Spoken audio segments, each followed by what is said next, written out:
देखो हमने पढ़ा था लीनियर ट्रांसफॉर्मेशन, एक बार थोड़ा सा रिवाइज मार लेते हैं, उसके बाद आगे कंटिन्यू करते हैं, ठीक है। क्लैरिटी आ जाएगी थोड़ी। पता है क्या होता है, एक बार हम सिर्फ चीजों को पढ़ते हैं कि जैसे लीनियर ट्रांसफॉर्मेशन पढ़ लिया, फंक्शन पढ़ लिया, कुछ भी है मान लो, कुछ भी मतलब पूरा सिलेबस मान लो, आप पढ़ते जाओगे पढ़ते जाओगे पढ़ते जाओगे, बस पढ़ते जाओगे, ये पढ़ लिया ये पढ़ लिया ये पढ़ लिया ये पढ़ लिया ये पढ़ लिया, ऐसे पढ़ते जाओगे। और फिर क्या होता है ना, जब आप सब कुछ पढ़ लेते हो तो इस पॉइंट पे आके उसके बाद जब इन चीजों को आप सोचते हो, इन सब चीजों को जब आप सोचते हो ना, तो आप क्या कनेक्ट करने लगते हो कि ये तो इसी से रिलेटेड था, ओ ये इससे रिलेटेड था, फिर पता चलता ये तो इसी से रिलेटेड था, ये इससे रिलेटेड था, ये इससे रिलेटेड था, ऐसे करके जिगजैग करके और हम एक लाइन बन जाती है कि लाइक फिर हम एक पॉइंट पकड़ते हैं, उसके बाद ये ऐसा हुआ ऐसा हुआ ऐसा हुआ, इसके बाद ऐसा हुआ, एंड दिस ऐसे सब कनेक्ट हो जाता है। ऐसा होता है हमारे स्टैटिस्टिक्स में, ठीक है। तो ये स्टैटिस्टिक्स का सीन है। तो एक बार क्या है, हम सिर्फ चीजें पढ़ रहे हैं, हमें नहीं समझ आ रहा कि इनकी एप्लीकेशन कैसे होगी, बट जब आप इस पॉइंट पे पहुंचोगे ना, तो आपको पता चलेगा कि हाँ सब कनेक्टेड था। कि लाइक जैसे अभी हमने लीनियर ट्रांसफॉर्मेशन पढ़ा है, तो हमने लीनियर ट्रांसफॉर्मेशन यहाँ से स्टार्ट किया, बट हमें पता चला कि हमने पहले फंक्शन पढ़ा हुआ है, तो ये फंक्शन नहीं, ये तो एक ट्रांसफॉर्मेशन एक फंक्शन ही तो होता है, and it is a special kind of function. Transformation is a special kind of function where the domain and codomain are vector spaces. और वैसे ही ये जो फंक्शन है, ये हमारा स्पेशल प्रॉपर्टी फॉलो करता है, that is property of linearity, तो इसको हम लीनियर ट्रांसफॉर्मेशन बोल देते हैं। तो ऐसे पूरी मतलब यूजुअली हर जगह ऐसे होता है। अरे और तो और हमारा जो हमारा हमारी लाइफ पे पता है, इस पे कनेक्ट, इस पे मतलब इससे बहुत कनेक्टेड है।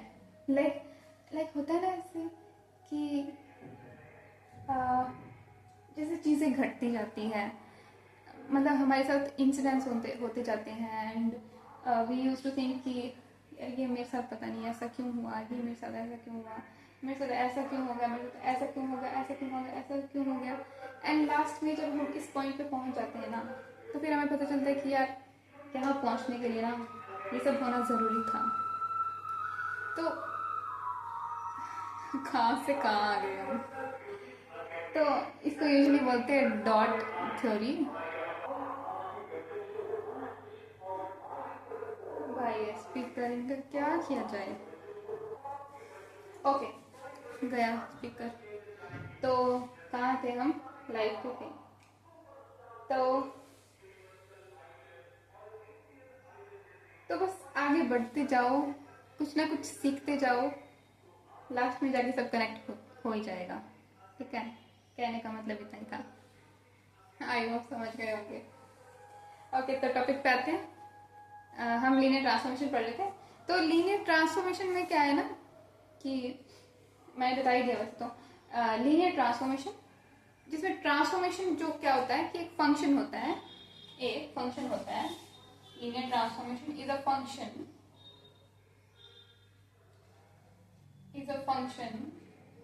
एंड फंक्शन को हम किसी लेटर से डिनोट करते हैं, एंड क्योंकि यहाँ पे ट्रांसफॉर्मेशन हम यूज कर रहे हैं तो इसको फंक्शन, इस फंक्शन को हम लेटर टी से डिनोट करेंगे, ठीक है। ओके ऐसा फंक्शन जो वेक्टर स्पेसेस की मैपिंग करता है, उस फंक्शन को हम ट्रांसफॉर्मेशन बोलते हैं, ठीक है। ये हमारा फंक्शन जहां domain and codomain vector spaces हैं over the field, over the same field, and vectors की मैप इस वेक्टर स्पेस में मैपिंग जो है, इसको हम ट्रांसफॉर्मेशन बोलते हैं। ओके तो अब ये वाला फंक्शन जो है, ये कुछ प्रॉपर्टी फॉलो करता है, तो उसको हम लीनियर ट्रांसफॉर्मेशन बोलते हैं। मतलब कुछ प्रॉपर्टीज फॉलो करता है, लिनियरिटी की कुछ प्रॉपर्टीज फॉलो करता है, उसको हम लीनियर ट्रांसफॉर्मेशन बोलते हैं, ठीक है। तो वो प्रॉपर्टीज हम डिस्कस कर चुके हैं, सब कुछ कर चुके हैं। I am just revising the things कि हमने क्या पढ़ा था, तुम्हारा ब्लैंक ना हो दिमाग, पता नहीं कब के पढ़े हुए हो, तो मैं थोड़ा आपको समझा दूं कि हम कहाँ थे, ठीक है। ओके तो फंक्शन है तो मैपिंग भी ड्रॉ कर लेते हैं।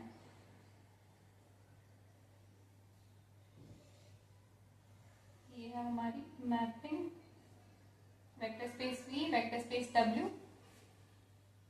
Mapping is defined by the function T and यहाँ इस वेक्टर स्पेस के एलिमेंट्स होंगे suppose to be V1, V2, V3 and dash dash. Infinite किसी वेक्टर स्पेस में हमें पता है इनफाइनाइट एलिमेंट्स होते हैं, तो इसलिए मैंने डैश डैश बताया है। एंड इसमें भी W1, W2, W3 dash dash dash dash dash. ठीक है, वेक्टर स्पेस होते हैं।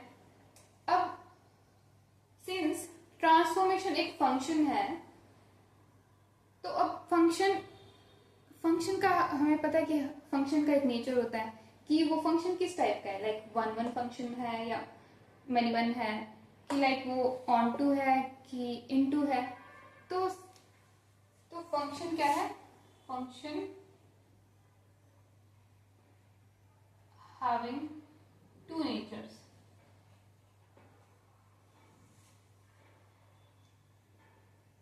पहला क्या होता है, इंजेक्टिव, कि फंक्शन इंजेक्टिव है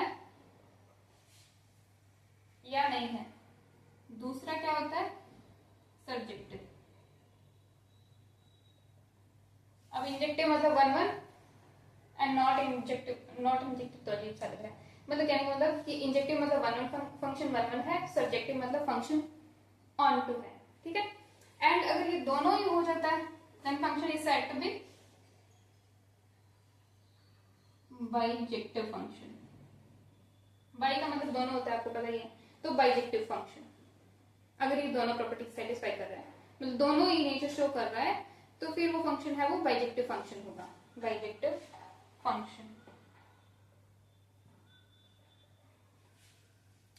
अब क्योंकि हम यहाँ पे स्पेशल काइंड ऑफ फंक्शन पढ़ रहे हैं जो कि है ट्रांसफॉर्मेशन, तो यहाँ पे हम क्या स्टडी करेंगे कि जो हमारी ट्रांसफॉर्मेशन, तो हाँ, तो क्योंकि फंक्शन ट्रांसफॉर्मेशन हमारा एक फंक्शन है, तो जैसे हम फंक्शन में टू ये दो पढ़ते होते हैं, नेचर पढ़ते होते हैं कि ये फंक्शन किस टाइप का है, कि कैसा नेचर शो कर रहा है, तो वैसे ही हम ट्रांसफॉर्मेशन में भी स्टडी करते होते हैं कि ये हमारी जो ट्रांसफॉर्मेशन है जो हमने डिफाइन की है वो कैसा नेचर शो कर रही है। लाइक वो ट्रांसफॉर्मेशन वन वन ट्रांसफॉर्मेशन है कि ऑन टू ट्रांसफॉर्मेशन है, दैट इज इंजेक्टिव ट्रांसफॉर्मेशन है या सब्जेक्टिव ट्रांसफॉर्मेशन है। एंड इफ दोनों ट्रांसफॉर्मेशन दोनों नेचर शो कर रही है दैट मीन्स वो ट्रांसफॉर्मेशन बाइजेक्टिव ट्रांसफॉर्मेशन है। तो मैंने वो बताया कि हम वन वन ऑन टू वगैरह इसमें क्यों देखते हैं, क्योंकि ट्रांसफॉर्मेशन एक is a type of function, और फंक्शन का नेचर होता है वन वन ऑन टू का, तो इसलिए हम यहाँ पे ट्रांसफॉर्मेशन जो है वो वन वन ऑन टू का नेचर चेक करते हैं। ठीक है,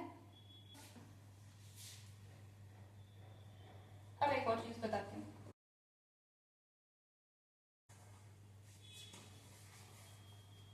और उसके बाद हमने क्या पढ़ा था, हमने पढ़ा था कि हमने नल स्पेस पढ़ा था एंड रेंज स्पेस पढ़ा था। कोई बताएगा क्या क्या पढ़ा था हमने? अब आपको तो मैं सुन नहीं सकती तो मैं बोल लेती हूँ। रेंज स्पेस क्या होता है ना, range space is a collection of vector elements of codomain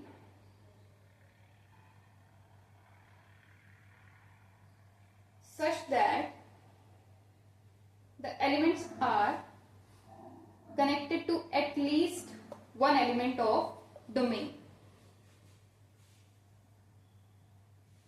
जिसको हम मैथमेटिकली लिख रहे थे, range space of transformation T is equals to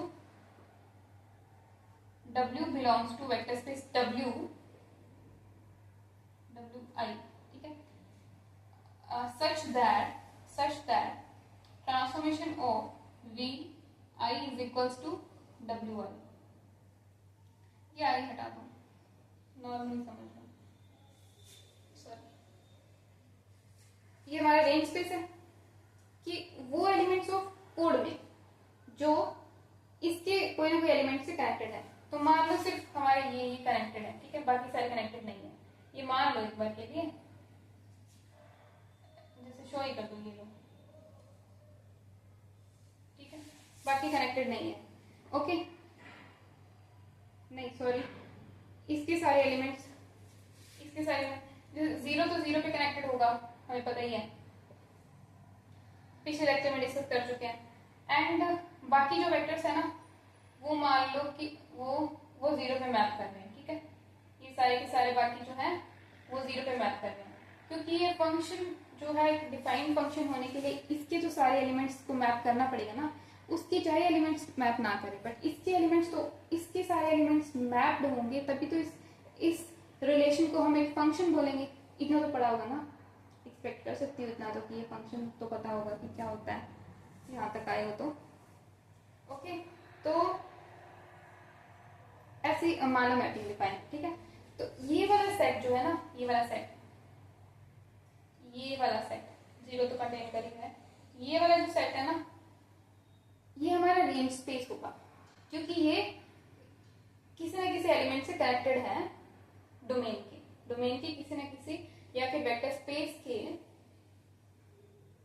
vector से किसी न किसी तरह से, मतलब वहां से मैप होके आ रहे हैं, बाकी सारे कनेक्टेड नहीं है।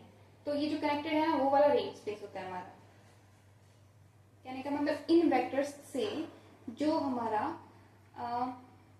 स्पेस बन रहा है, जो स्पेस स्पैन हो रहा है, इन वेक्टर से जो हमारा स्पेस स्पैन हो रहा है, that space is range space. And अब नल स्पेस क्या था कि वो सारे वेक्टर्स का कलेक्शन, वो सारे वेक्टर्स ऑफ डोमेन के उन वेक्टर्स का कलेक्शन, डोमेन के उन वेक्टर्स का कलेक्शन जो कि जीरो पे मैप हो रहे हैं। मतलब कि ये वाला जो वेक्टर्स का कलेक्शन है, that is said to create null space. ये वेक्टर्स जो है वो जो स्पेस क्रिएट करेंगे, वो जो स्पेस को स्पैन करेंगे, that space is said to be null space. क्योंकि ये नल पे जा रहा है, ये जो हमारी मैपिंग है वो नल, मतलब नल माने जीरो, तो जीरो पे मैप हो रहे हैं, मतलब कि ये वेक्टर्स को नल स्पेस पे मैप कर रहे हैं। तो नल स्पेस कैसे डिफाइन होता है? Vectors V belongs to vector space V such that TV is equals to 0। अब यहाँ जीरो का क्या मतलब है कि जिस टाइप का हमारा जो डायमेंशन होगी वेक्टर स्पेस की, जैसे मानो वेक्टर स्पेस हमारा V है, वो मान लो n डायमेंशन का है, जैसे मान लो 2 डायमेंशन का है, तो हमारा जो 0 0 कैसा होगा, तो हमारा 0 0 ऐसा होगा। मान लो ये वेक्टर स्पेस 3 डायमेंशन का है, तो हमारा ये 0 जो है, इसका मतलब ये है, ठीक है, ये चीज ध्यान है। ओके, एंड उसके अलावा हम क्या पढ़ रहे थे, हाँ, अब क्या है ना, ये जो वेक्टर्स हैं, इन वेक्टर्स में जो कलेक्शन जो है, इसका हम अगर एक सेट बनाते हैं, set of vectors of null space, इसको क्या बोलते हैं? Kernel T.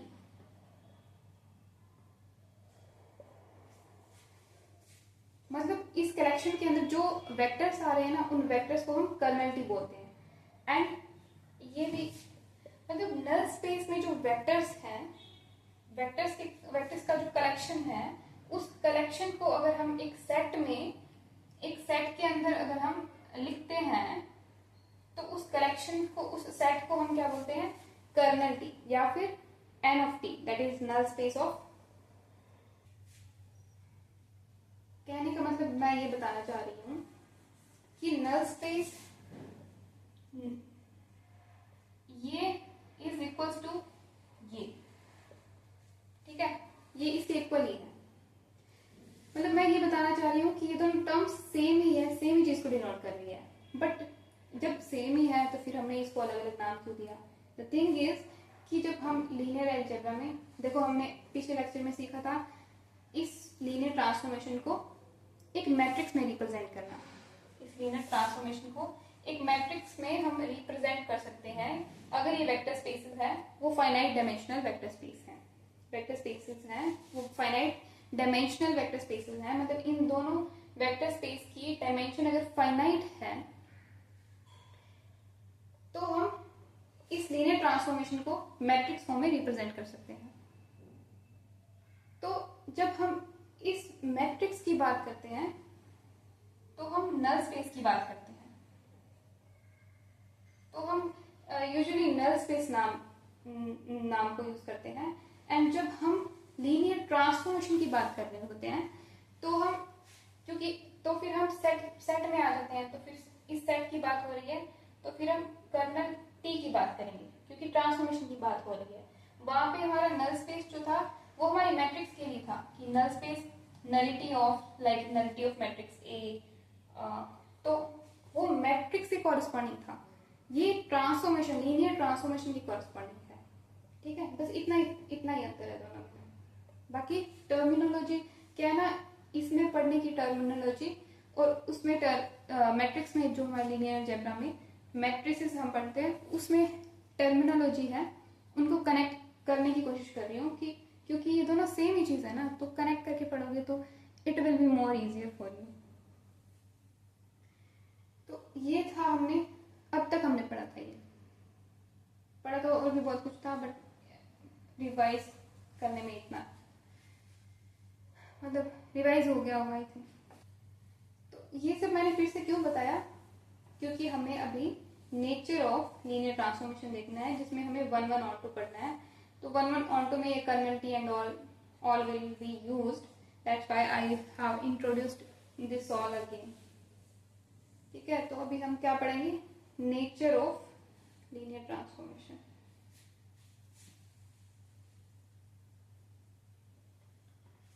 एंड यस, एक चीज बताना भूली, जैसे मैपिंग थी ना, ठीक है, तो अभी थोड़ा अच्छा बन जाओ।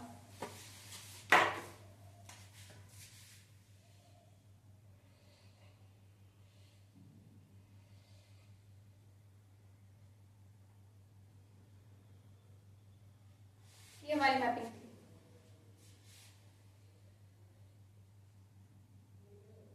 वेक्टर्स की। 0 भी होता है इसमें 0 होता है and 0 will always map to 0। Reason मैंने बता दिया आपको पहले।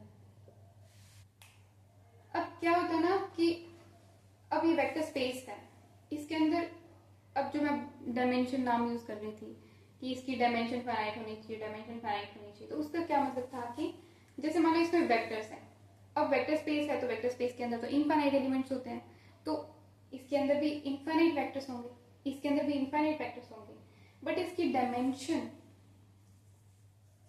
जैसे मान लो ये हमारा कोई सेट था, ये हमारा सेट था, वो इस पे मैप कर रहा है, ठीक है, 0 पे मैप कर रहा है, दैट मीन्स ये कर्नल टी है। ये क्या है, ये हमारा कर्नल टी है, यानी कि null space of transformation T. ठीक है, तो कर्नल टी है। अब इसमें वेक्टर्स तो बहुत होंगे, ये तो मैंने 2 ही लिखे हैं, 2-3 लिखे हैं, बाकी मान लो इसमें इसके अंदर बहुत सारे वेक्टर्स हैं। तो इसमें से अब इसमें मतलब इसको थोड़ा ना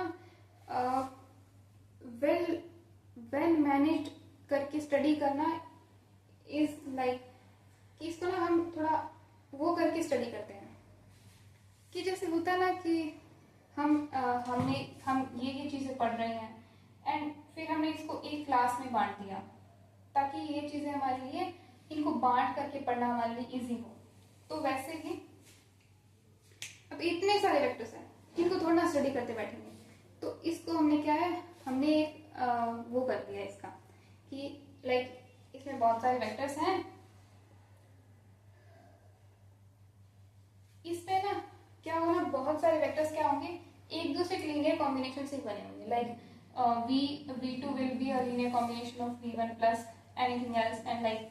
तो उस चीज को देखने के लिए हमने लीनियरली इंडिपेंडेंट टर्म डिफाइन कर दी। कि इस नल स्पेस की डायमेंशन क्या होती है कि ये जो वेक्टर्स हैं, इन वेक्टर्स में हमारे पास लीनियरली इंडिपेंडेंट वेक्टर्स कितने हैं, कि जो इंडिपेंडेंट अपनी डायरेक्शन डिफाइन कर रहे हैं, जो अपनी डायरेक्शन दे रहे हैं, वो वेक्टर्स कितने हैं, कि लाइक बाकी सारे वेक्टर्स हैं वो उन्हीं की डायरेक्शन में या तो स्केलिंग करके उनकी या उन्हीं के लीनियर कॉम्बिनेशन से ही बन रहे हैं वेक्टर्स। तो वो जो प्रिंसिपल वेक्टर्स है ना जिनसे वो बन रहे हैं वो एलआई वेक्टर्स होते हैं, वो लीनियरली इंडिपेंडेंट वेक्टर्स। तो वो लीनियरली इंडिपेंडेंट वेक्टर्स की जो काउंटिंग है दैट इज डायमेंशन। तो इसकी ये हमारा करंट है एंड इसकी डायमेंशन हमें क्या देती है कि हमारे पास number of linearly independent vectors, ऐसे लीनियरली इंडिपेंडेंट वेक्टर्स कितने हैं जो कि जीरो पे मैप कर रहे हैं। देखो अब देखने को तो हम कैसे लिखेंगे कि ये इतने सारे वेक्टर्स हमारे पास हैं। अब ये तो मैंने 3 लिखे हैं, इसमें बहुत सारे हो सकते हैं क्योंकि इसके अंदर इनफाइनाइट वेक्टर्स हैं। इनफाइनाइट वेक्टर्स है तो बहुत सारे वेक्टर्स को हम यहाँ लिखने थोड़ा बैठेंगे कि इतने जो वेक्टर्स हैं हमारे टक टक टक टक टक इतने वेक्टर्स जो है हमारे वो जीरो पे मैप कर रहे हैं। That is not a productive way to study vectors. ठीक है, तो इसलिए हमने क्या है एलआई वेक्टर्स इंट्रोड्यूस किया कि हमारे पास इस सेट के अंदर जो कर्नल टी है, इस सेट के अंदर हमारे पास ऐसे लीनियरली इंडिपेंडेंट वेक्टर्स कितने हैं जो हमारे जीरो पे मैप कर रहे हैं। क्योंकि वो लीनियरली इंडिपेंडेंट वेक्टर्स है, वो सारे वेक्टर्स को डिफाइन कर देगा, वो सारे वेक्टर्स को ही डिफाइन कर देगा। मतलब उन सबकी इंफॉर्मेशन हमारे पास आ जाएगी अगर हमें लीनियरली इंडिपेंडेंट वेक्टर्स के बारे में पता है। अगर हम बता दें कि लीनियरली इंडिपेंडेंट वेक्टर्स कितने हैं जो हमारे जीरो पे मैप कर रहे हैं, तो वो भी उसके लीनियर कॉम्बिनेशन से बने, कितने ही बना लो। ठीक है, एंड दिस डायमेंशन को हमने क्या बोला था, नलिटी। ये वो नंबर है, ये वो काउंट है उन number of linearly independent vectors का। ठीक है, एंड वैसे कोड में that is vector space W, वैसे कोड में का ऐसा सेट जो हमारे डोमेन के किसी न किसी एलिमेंट से at least one vector of vector space V से मैप होके आया है। कहने का मतलब मैप्ड एलिमेंट्स का सेट जो है, इस सेट को भी हम कुछ ना कुछ बोलेंगे, that is range space of T। And इस रेंज स्पेस ऑफ T की डायमेंशन को हम क्या बोलते हैं, रैंक। ठीक है, सॉरी यार इसमें मैंने गलत लिख दिया, नलिटी ऐसे लिखना था, nullity of T and rank of T that is rank of T, ये इसका सिंबल है। यहाँ पे मैंने लिखना था नलिटी दैट इज एम्प्टी। तो ये पढ़ा था हमने उसमें। मतलब मैं इतना अच्छा एक्सप्लेन नहीं कर पाई थी उस दिन, but I think I have explained very well. बाकी आप बताना कैसा समझाया मैंने। तो बड़ा क्लियर है, देखो मैपिंग है, वेक्टर स्पेसेस की मैपिंग है, and both are vector spaces over the same field. And इस वेक्टर स्पेस के वो सेट जो जीरो पे मैप कर रहा है, उस स्पेस में number of linearly independent vectors जो हैं वो नलिटी है। और इस वेक्टर स्पेस का वो सेट जो हमारे वेक्टर स्पेस V के किसी न किसी एलिमेंट से मैप होके आया है, तो उन एलिमेंट्स का सेट की डायमेंशन, दैट इज उन एलिमेंट सेट में कितने number of linearly independent vectors हैं, that is rank of this linear transformation. I hope समझ आ गया होगा। एंड यहीं से हमने क्या बोलते हैं उसको, रैंक नलिटी थ्योरम देखी थी कि जैसे जैसे इसी चीज को अगर हम जैसे मैट्रिक्स में पढ़ते हैं, क्योंकि ट्रांसफॉर्मेशन है तो उसको हम मैट्रिक्स में रिप्रेजेंट कर सकते हैं, तो dimension of null space of T हो जाएगा, वो नलिटी हो जाएगा, वहां पे नल स्पेस ऑफ ए आ जाएगा, वो मैट्रिक्स आ जाएगी, यहाँ पे null space of nullity of transformation है, वैसे यहाँ पे रैंक ऑफ टी है, वहां पे रैंक ऑफ ए आ जाएगा, ए वो मैट्रिक्स होगी corresponding matrix of this linear transformation. तो क्या है ना कि जब हम उसमें क्या बोलते हैं मैट्रिक्स में हम पढ़ते हैं, तो हम लिखते हैं nullity of matrix A plus rank of matrix A is equal to, क्या लिखते होते हैं, rank nullity theorem, by rank nullity theorem it is equal to number of column of matrix A. ठीक है, वैसे लीनियर ट्रांसफॉर्मेशन में हम क्या लिखते हैं, nullity of transformation T plus rank of transformation T is equal to, बताओ is equal to क्या होगा, बताओ बताओ बताओ, मैंने बताया हुआ है, बहुत अच्छे से एक्सप्लेन किया मैंने, बहुत अच्छे से एक्सप्लेन किया मैंने। देखो ये लीनियर ट्रांसफॉर्मेशन है, सपोज कि इस वेक्टर स्पेस की डायमेंशन हमारी n है एंड इस वेक्टर स्पेस की हमारी डायमेंशन m है, दोनों फाइनाइट डायमेंशनल वेक्टर स्पेस हैं। ठीक है, तो इस लीनियर ट्रांसफॉर्मेशन के कॉरेस्पॉन्डिंग जो हमारी मैट्रिक्स बनेगी, उस मैट्रिक्स का ऑर्डर क्या होगा, m क्रॉस n। तो सिंस यहाँ पे इस मैट्रिक्स में नंबर ऑफ कॉलम क्या है, n, और n ये n किसकी डायमेंशन है, डोमेन की डायमेंशन। तो nullity of transformation t plus rank of transformation t is equal to क्या होगा, बोलो बोलो बोलो बोलो, it is equal to dimension of domain में जो वेक्टर स्पेस है उसकी डायमेंशन। ठीक है, आई होप समझ आ गया होगा। नेचर ऑफ लीनियर ट्रांसफॉर्मेशन में हम पढ़ेंगे 1 and onto linear transformation, क्योंकि 1 को हम इंजेक्टिव बोलते हैं एंड ऑन टू को हम सब्जेक्टिव बोलते हैं। तो यहां हम लिखेंगे इंजेक्टिव,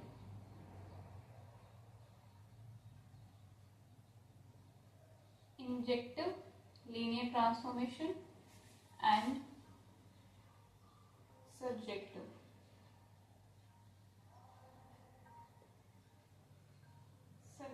लीनियर ट्रांसफॉर्मेशन।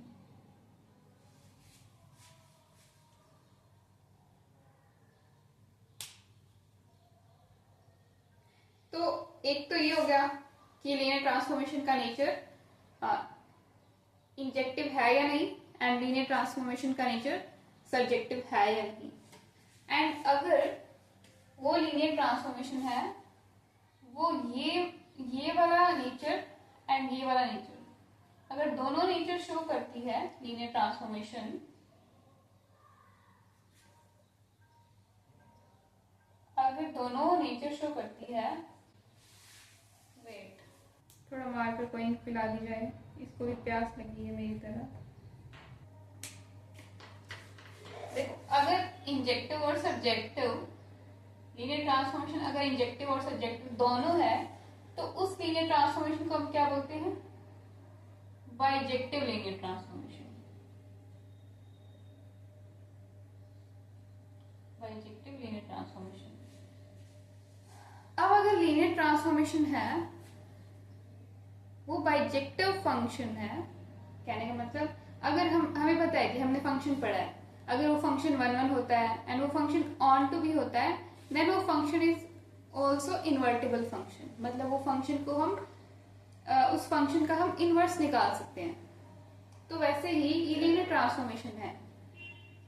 अब इसका नेचर 1 हो सकता है, एंड मतलब इसका नेचर हम डिफाइन कर सकते हैं एज 1 ऑन टू, तो फिर वो बाइजेक्टिव भी हो सकता है लीनियर ट्रांसफॉर्मेशन, वो बाइजेक्टिव लीनियर ट्रांसफॉर्मेशन भी हो सकती है। एंड बाइजेक्टिव अगर हो सकती है तो वो लीनियर ट्रांसफॉर्मेशन, मतलब अगर वो लीनियर ट्रांसफॉर्मेशन बाइजेक्टिव होती है, then it will be non singular linear transformation, या फिर आप बोल सकते हो कि that linear transformation will be invertible linear transformation. ठीक है, कहने का मतलब कि इसका इनवर्स एग्जिस्ट करेगा। ठीक है, अब क्योंकि फंक्शन है तो फंक्शन का तो इनवर्स, फंक्शन है तो फिर इनवर्स टर्म भी आएगी ना, क्योंकि फंक्शन का इनवर्स, इनवर्स तो फंक्शन का ही होता है।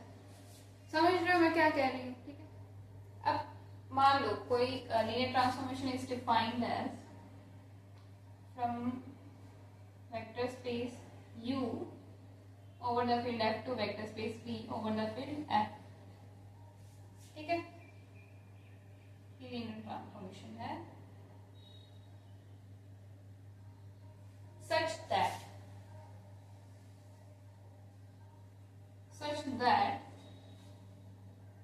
अब ये जो सच दैट जो लीनियर ट्रांसफॉर्मेशन डिफाइंड होगी ना, उस पे डिपेंड करेगा कि इसका नेचर कैसा है, इस ट्रांसफॉर्मेशन का नेचर कैसा है। मतलब कैसा है कहने का मतलब कि इंजेक्टिव है कि नहीं है या सब्जेक्टिव है कि नहीं है, वो इस पे डिपेंड करेगा। क्योंकि ये तो सिर्फ इतना डिफाइन करा कि ये एक लीनियर ट्रांसफॉर्मेशन है, ये एक ट्रांसफॉर्मेशन है जो कि लीनियर है, दैट इज ये एक लीनियर ट्रांसफॉर्मेशन है, ये हमने डिफाइन कर दिया, ये हमने बता दिया कि ये लीनियर ट्रांसफॉर्मेशन है। अब हमें फर्दर आगे बढ़ना है, और ये वाला जो ये डिफाइन होगा ना जिस तरह से कि जैसे टी ऑफ एक्स, जैसे फंक्शन डिफाइन होता है ना F of X equals to X, वैसे ये हमारे लीनियर ट्रांसफॉर्मेशन में किसी न किसी रूल के साथ डिफाइंड होगी। तो वो जो डिफाइंड लीनियर ट्रांसफॉर्मेशन है उसका नेचर चेक करना है, कि वो वन वन है क्या, वो ऑन टू है क्या। तो वो चेक करने के लिए पहले हम कुछ डिस्कस करते हैं। चलो पहले ये डिस्कस करते हैं कि इंजेक्टिव होता क्या है, देन फिर हम चेक करेंगे कि हमें चेक कैसे करना है। अब ये ट्रांसफॉर्मेशन है वो इंजेक्टिव तब होगी this linear transformation is said to be injective, या फिर बोल सकते हैं is said to be one one when suppose u be the elements of vector space U and V be the elements of vector space V। ठीक है, ये हमने assume किया है there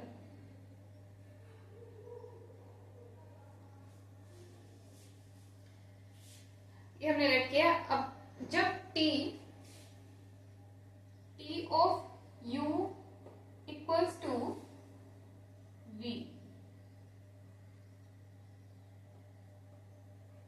small letter है ना, तो T of U equals to V for all U belongs to vector space U over the field F। अगर ये सेटिस्फाई होता है ना, then our linear transformation is said to be one linear transformation। देखो for all यानी कि vector space हमारा जो U था, उस वेक्टर स्पेस के सारे वेक्टर्स पे हम लीनियर ट्रांसफॉर्मेशन T अगर अप्लाई करते हैं, then we will get vector space, we will get element of vector space V for all U belongs to vector space U। मतलब सभी के सभी एलिमेंट्स मैप होने चाहिए वेक्टर स्पेस U के in the vector space of vector space V, then that linear transformation is said to be one linear transformation। ठीक है, ये हमारी डेफिनेशन है। वैसे ही सब्जेक्टिव की डेफिनेशन क्या है कि ऑन टू की डेफिनेशन क्या है कि फॉर ऑल V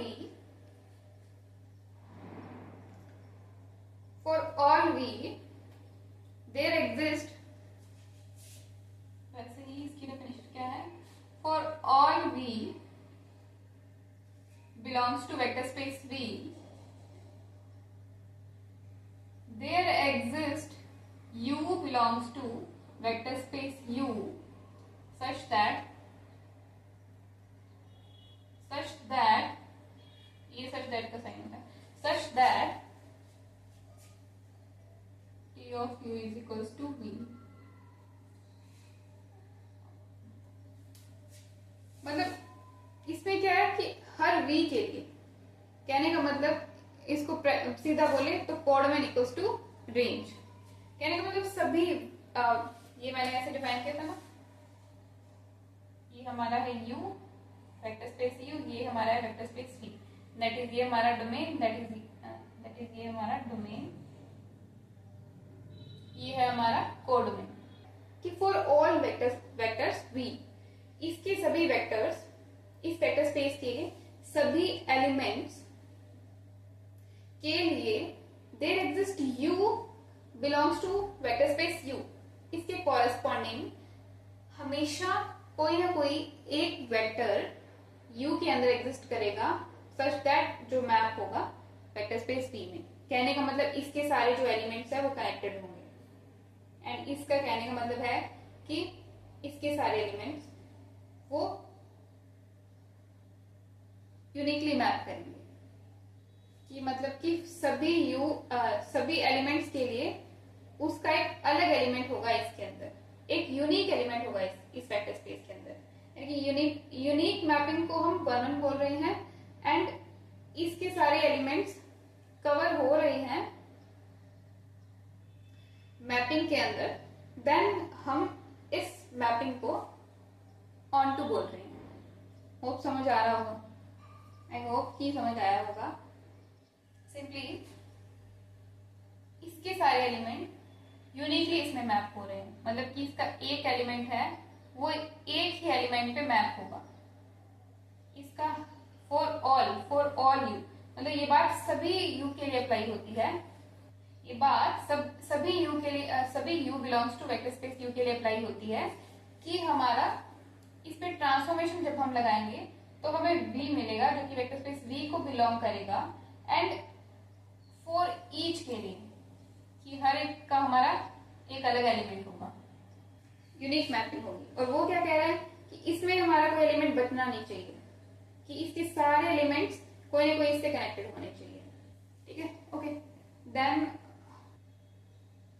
चलो मैं एक चीज बताती हूँ, ठीक है। I don't know where I am going, but मुझे सीक्वेंस नहीं पता है कि कैसे करके बताना है, बट मैं कुछ समझाना चाह रही हूँ, ठीक है, तो समझने की कोशिश करना। I don't know how to represent you, but I will definitely make you understand. देखो, हमारे पास डोमेन में वेक्टर्स थे, इनफाइनाइट वेक्टर्स हैं, क्योंकि वेक्टर स्पेस में इनफाइनाइट वेक्टर्स ही होते हैं, एंड हमारे कोडोमेन के अंदर भी एक वेक्टर स्पेस है, उसके अंदर भी इनफाइनाइट एलिमेंट्स है, क्योंकि वेक्टर स्पेस में इनफाइनाइट एलिमेंट्स होते हैं। इसमें भी हमारा जीरो एलिमेंट है, इसमें भी हमारा जीरो एलिमेंट है, क्योंकि वेक्टर स्पेस की कंडीशन होती है कि वेक्टर स्पेस के अंदर जीरो एलिमेंट होना चाहिए, zero element must contain in a vector, मतलब इन अ वेक्टर स्पेस, कि वो वेक्टर स्पेस, वो सेट जो है, ये जो सेट हमने डिफाइन किया है, वो वेक्टर स्पेस होगा ही तभी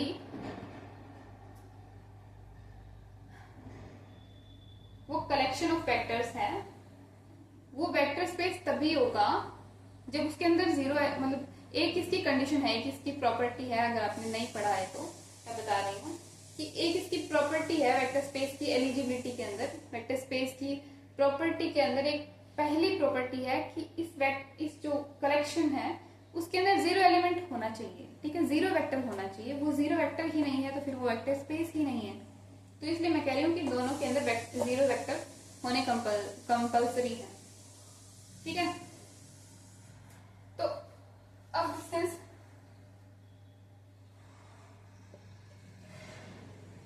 इसमें कुछ एलिमेंट्स है, इसमें कुछ एलिमेंट्स है, एंड इसके अंदर मान लो कि जैसे मैंने बताया था कि लीनियरली इंडिपेंडेंट वेक्टर्स देखते हैं हमें कि लीनियरली इंडिपेंडेंट वेक्टर्स कितने हैं। अब इस वेक्टर स्पेस में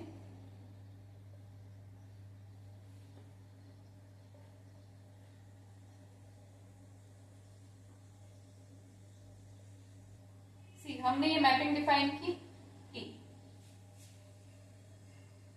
अब ये ट्रांसफॉर्मेशन इस तरह से डिफाइंड है, सच दैट के बाद इस तरह से डिफाइंड है कि मानो कि ये हमारा पहले था, ठीक है, पहले हमारे पास वेक्टर्स थे, इसमें इनफाइनाइट एलिमेंट्स है, एंड इसकी मान लो कि कोई ना कोई डायमेंशन है, मान लो कि हमारा ये जो वेक्टर स्पेस है उसमें जो लीनियरली इंडिपेंडेंट वेक्टर्स है वो फाइनाइट है, ठीक है, फाइनाइट है। क्या है? फाइनाइट है, क्योंकि इनफाइनाइट भी हो सकते हैं। एग्जाम्पल दूंगी, वेट, इनफाइनाइट भी पॉसिबल है, फाइनाइट भी पॉसिबल है। फाइनाइट है, मानो कि डायमेंशन हमारी क्या है, के मान लो, के डायमेंशन है, तो u1 u2 dash dash u k, मतलब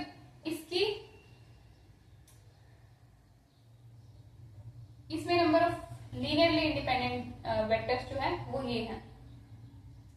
इस वेक्टर स्पेस के ये हमारे क्या है, लीनियरली इंडिपेंडेंट वेक्टर्स हैं,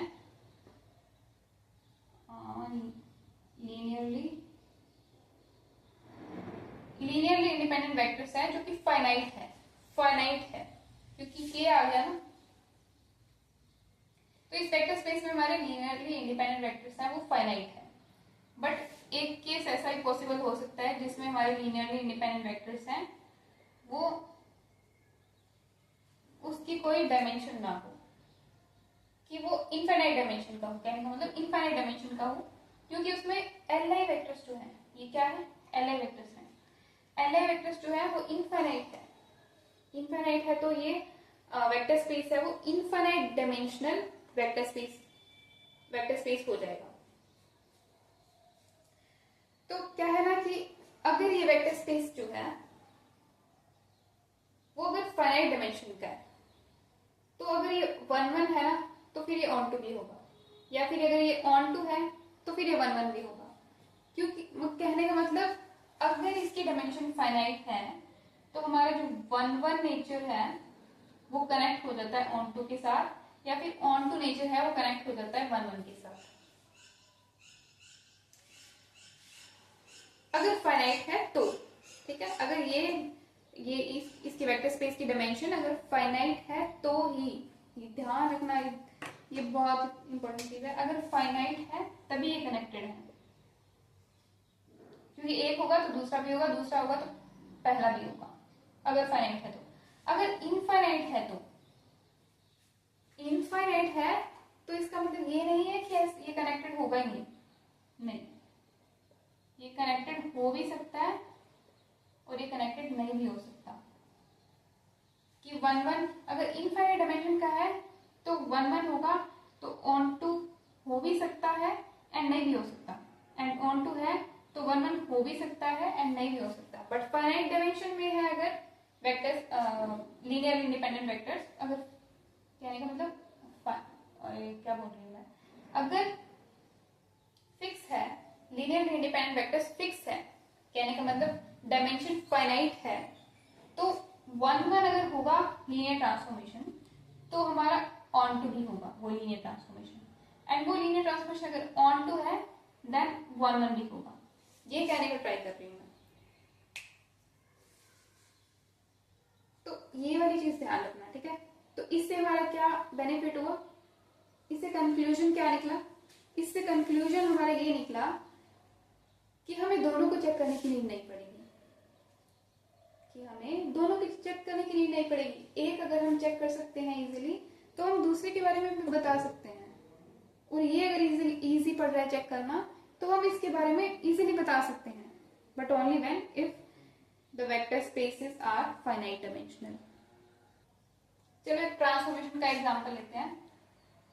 let transformation is defined from vector space U to vector space V over the field टैब। ये हमारी लीनियर ट्रांसफॉर्मेशन है। लेट दिस बी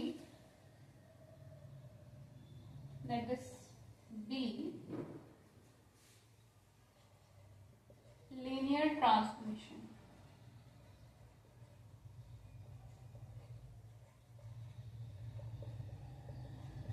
ताकि अब हमें ये नहीं देखने की नीड पड़ेगी हाँ वो ट्रांसफॉर्मेशन लीनियर है कि नहीं एंड ऑल, ठीक है, क्योंकि हम आगे बढ़ चुके हैं ना। अब हम लीनियर ट्रांसफॉर्मेशन की कैरेक्टरिस्टिक देख रहे हैं, उसका नेचर चेक कर रहे हैं, तो इसको मान लिया कि हमारी लीनियर ट्रांसफॉर्मेशन है, ठीक है। अब इसको डिफाइन करते हैं सच दैट टी ऑफ, ये वेक्टर स्पेस हमारा मान लो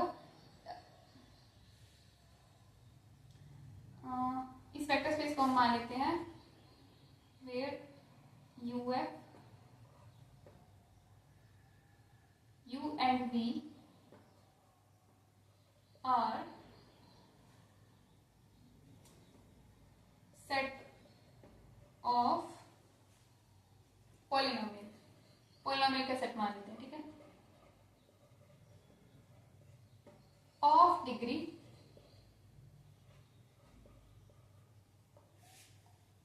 of finite degree.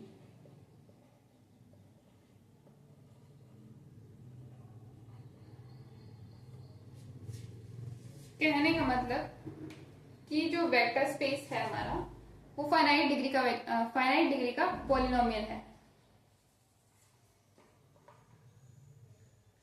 Finite degree का, ठीक है, देखना, ध्यान देना, बताऊंगी अभी कुछ। अब क्योंकि हमें ओवर द फील्ड कुछ भी ले लो, क्योंकि वेक्टर स्पेस जो है पॉलिनोमियल सेट ऑफ पॉलिनोमियल जो है वो फाइनाइट हो चाहे इनफाइनाइट, कहने का मतलब ऑल सेट ऑफ पॉलिनोमियल जहां डिग्री डिफाइन नहीं है, हम सीधे बोल रहे हैं कि ऑल सेट ऑफ पॉलिनोमियल्स, तो उसमें डिग्री डिफाइन नहीं है तो कुछ भी हो सकती है डिग्री, तो वो एक वेक्टर स्पेस बनाता है। तो इसलिए मैं ये एक वेक्टर स्पेस बनाता है, और फाइनाइट डिग्री और इनफाइनाइट डिग्री कुछ भी हो जाए, तो मैंने ये सेट लिया है जो कि वेक्टर स्पेस बनाता है over the field F. Field कुछ भी ले सकते हैं, रियल नंबर भी ले सकते हैं, कॉम्पोजिट नंबर भी ले सकते हैं, ये तो हमारे वेक्टर स्पेस की बात है, इसमें थोड़ा एक बार इन्वॉल्व होने की नीड नहीं है। आई एम जस्ट एक्सप्लेनिंग, जिसको पता है उसको समझ आए, उसको क्लैरिटी मिले, इसलिए। तो हमने वेक्टर स्पेस ले लिया जो कि वेक्टर स्पेस है, मैं ये बता रही हूँ कि वेक्टर स्पेस है ये, ठीक है, ये वेक्टर स्पेस लिया हमने, एंड ट्रांसफॉर्मेशन हमने डिफाइन किया है T of P X is equals to, माना कि क्या डिफाइन करोगे, पी एक्स ही कर दो, ठीक है, फॉर सिंप्लिसिटी। तो कहने का मतलब हमारे पास सेट ऑफ पॉलिनोमियल है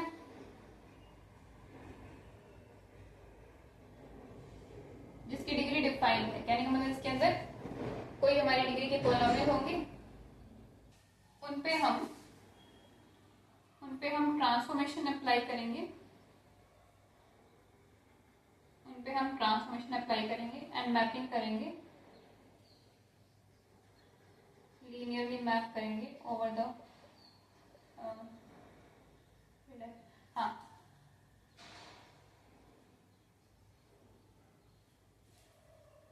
तो इसमें जो भी एलिमेंट है और इसमें जो भी एलिमेंट है, हमें चाहिए क्या, हमें लीनियरली इंडिपेंडेंट वेक्टर्स चाहिए। मान लो कि इसकी जो डिग्री है वो एन डिग्री के पॉलिनोमियल है, तो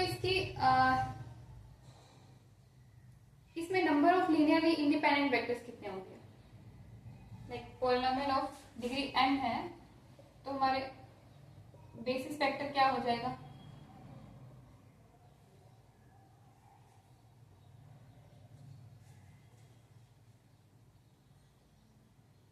क्या हो जाएगा भाई,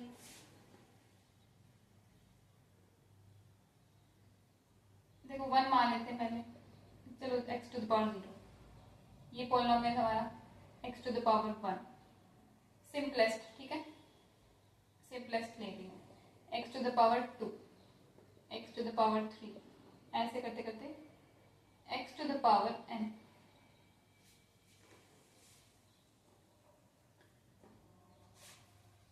ये हमारा बेसिस वेक्टर है,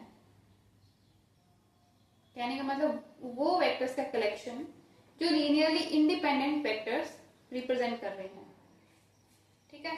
तो ये पॉलिनोमियल है, इसके वेक्टर्स, इस वेक्टर स्पेस के एलिमेंट्स का क्या मतलब है कि वो पॉलिनोमियल्स इस वेक्टर स्पेस के अंदर जो एलिमेंट्स हैं वो क्या रिप्रेजेंट करेंगे, polynomial, and since it is an degree vector space मतलब फाइनाइट डायमेंशन का फाइनाइट डायमेंशन का वेक्टर स्पेस है, कहने का मतलब फाइनाइट डिग्री के पॉलिनोमियल होंगे इसमें। तो फाइनाइट डिग्री में मैक्सिमम कोई ना कोई डिग्री होगी क्योंकि हमने फाइनाइट लिया है। तो n डिग्री के पॉलिनोमियल के लिए हमने ये बेसिस वेक्टर चुन लिया, ठीक है। अब ये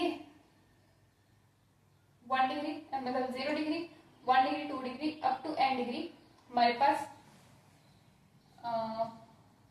वेक्टर है, सेट है जिसमें फाइनाइट वेक्टर्स हैं सारी डिग्री के।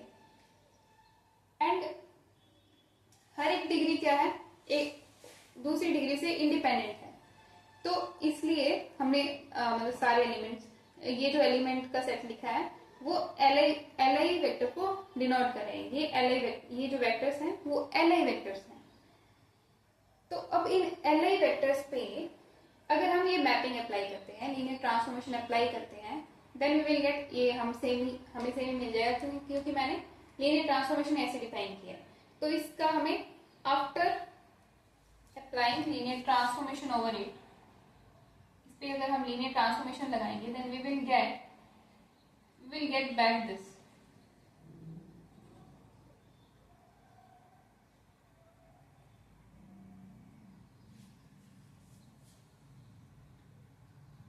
तो कहने का मतलब हमारे पास, तो इसकी डिग्री क्या है, देखो इसमें नंबर ऑफ एलिमेंट्स कितने हैं, n+1। n+1 is actually dimension of this vector space, ठीक है। इस वेक्टर स्पेस की डायमेंशन है। इस वेक्टर स्पेस की डायमेंशन क्या है, इसकी भी n+1 है क्योंकि इसके अंदर एलिमेंट्स n+1 है। 1 2 3 4 ये n हो गया एंड ये 4 है तो n+1, या फिर x⁴ को हम 1 भी लिख सकते हैं।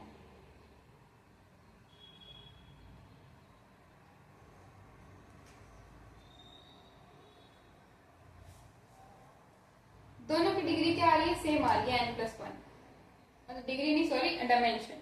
दोनों वेक्टर स्पेसेस की डायमेंशन क्या है, n+1 आ रही है। इससे मैं बताना क्या चाह रही थी कि अगर हमारे पास फाइनाइट डायमेंशन का अगर वेक्टर स्पेस है और वो अगर 1 1 है, क्योंकि यहाँ पे हम एक बार हम ईच वेक्टर की मैपिंग ना देख करके हम लीनियरली इंडिपेंडेंट वेक्टर की मैपिंग देखेंगे, क्योंकि उसी से हमें बाकी भी लीनियर वेक्टर्स मिल जाएंगे। तो हम सिर्फ एल वेक्टर्स की मैपिंग देखेंगे, ठीक है। तो ये हमारे पास एल वेक्टर्स थे 1 x² अप टू x⁴n, ये हमारे एल वेक्टर्स हैं। And after applying transformation t, कहने का मतलब t of 1 t of x, t of 1 is equals to polynomial. ये देखो पॉलिनोमियल है, ये पॉलिनोमियल है, पॉलिनोमियल ऑफ डिग्री 0।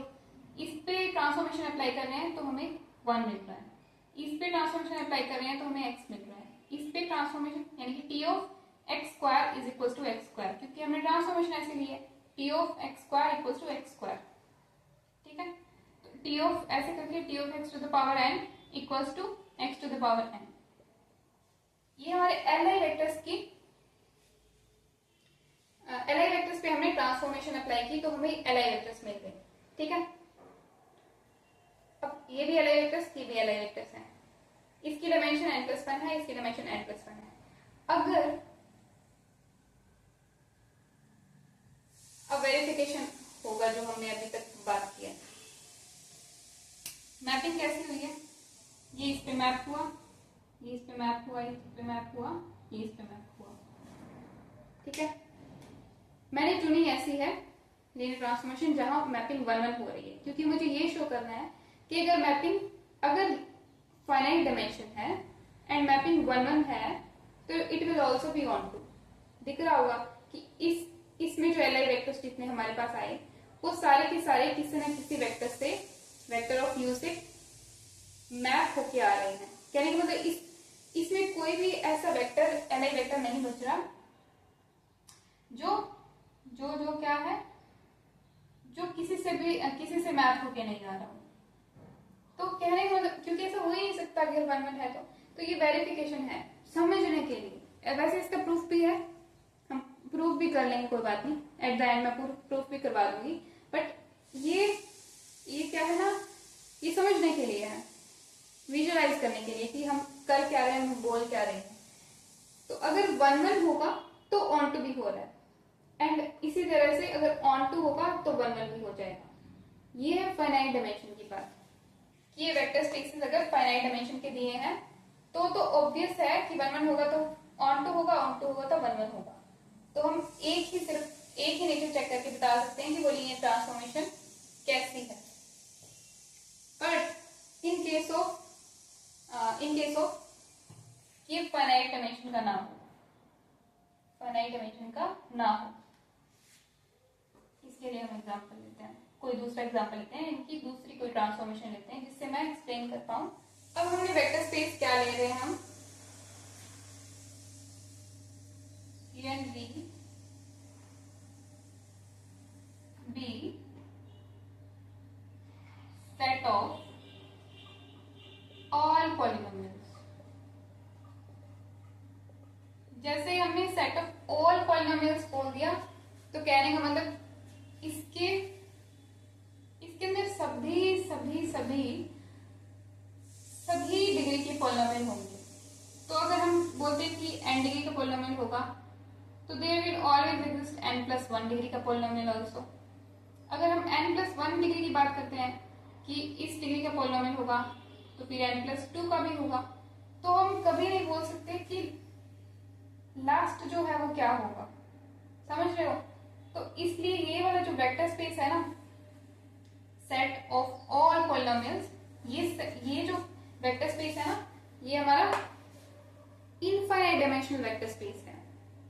क्योंकि अगर हम इसका बेसिस वेक्टर डिफाइन करेंगे तो x⁻0, क्योंकि सारी की सारी डिग्री अपने आप में इंडिपेंडेंट है, Li है, मतलब लीनियरली इंडिपेंडेंट है एक दूसरे से, तो वो सारी की सारी डिग्री हम इस सेट में लिखेंगे जो डिनोट कर रहा है बेसिस को, हमारे बेसिस को डिनोट कर रहा है, जिसमें Li वेक्टर्स होंगे। Simplest basis vector is this x⁻3 and up to, अब हम यहाँ पे नहीं लिख सकते कुछ भी, क्योंकि x⁻n लिखेंगे तो n+1 भी कुछ होगी। तो ऐसे करके हमारे पास, क्योंकि सेट ऑफ ऑल पॉलिनोमियल्स है ना, तो इसका बेसिस हमारा ये होगा, एंड ये बेसिस है, एंड इस बेसिस में हमेशा लीनियरली इंडिपेंडेंट वेक्टर्स होते हैं, और यहाँ लीनियरली इंडिपेंडेंट वेक्टर्स है, उसकी कोई फाइनाइट वैल्यू नहीं है। कहने का मतलब डायमेंशन ऑफ दिस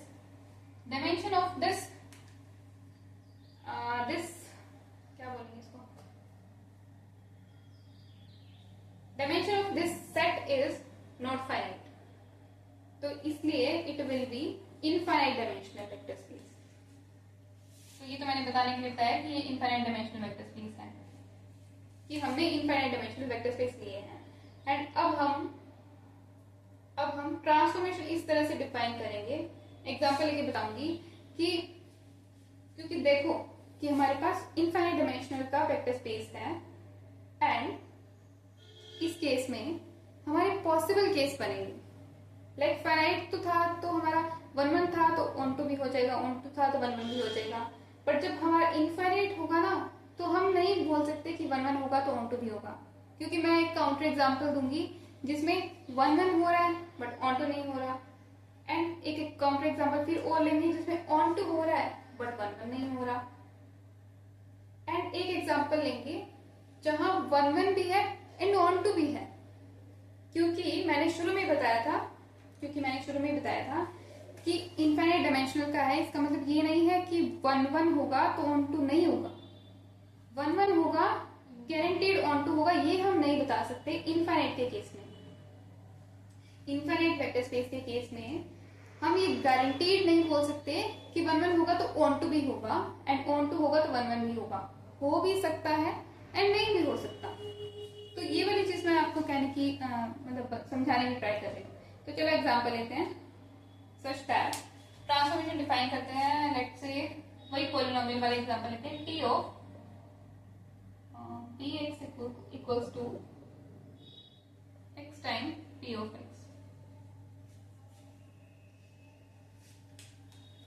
तो ये हमारे पास वेक्टर स्पेस यू के अंदर एलिमेंट्स हैं, क्योंकि हमारा इनफाइनाइट डायमेंशन है।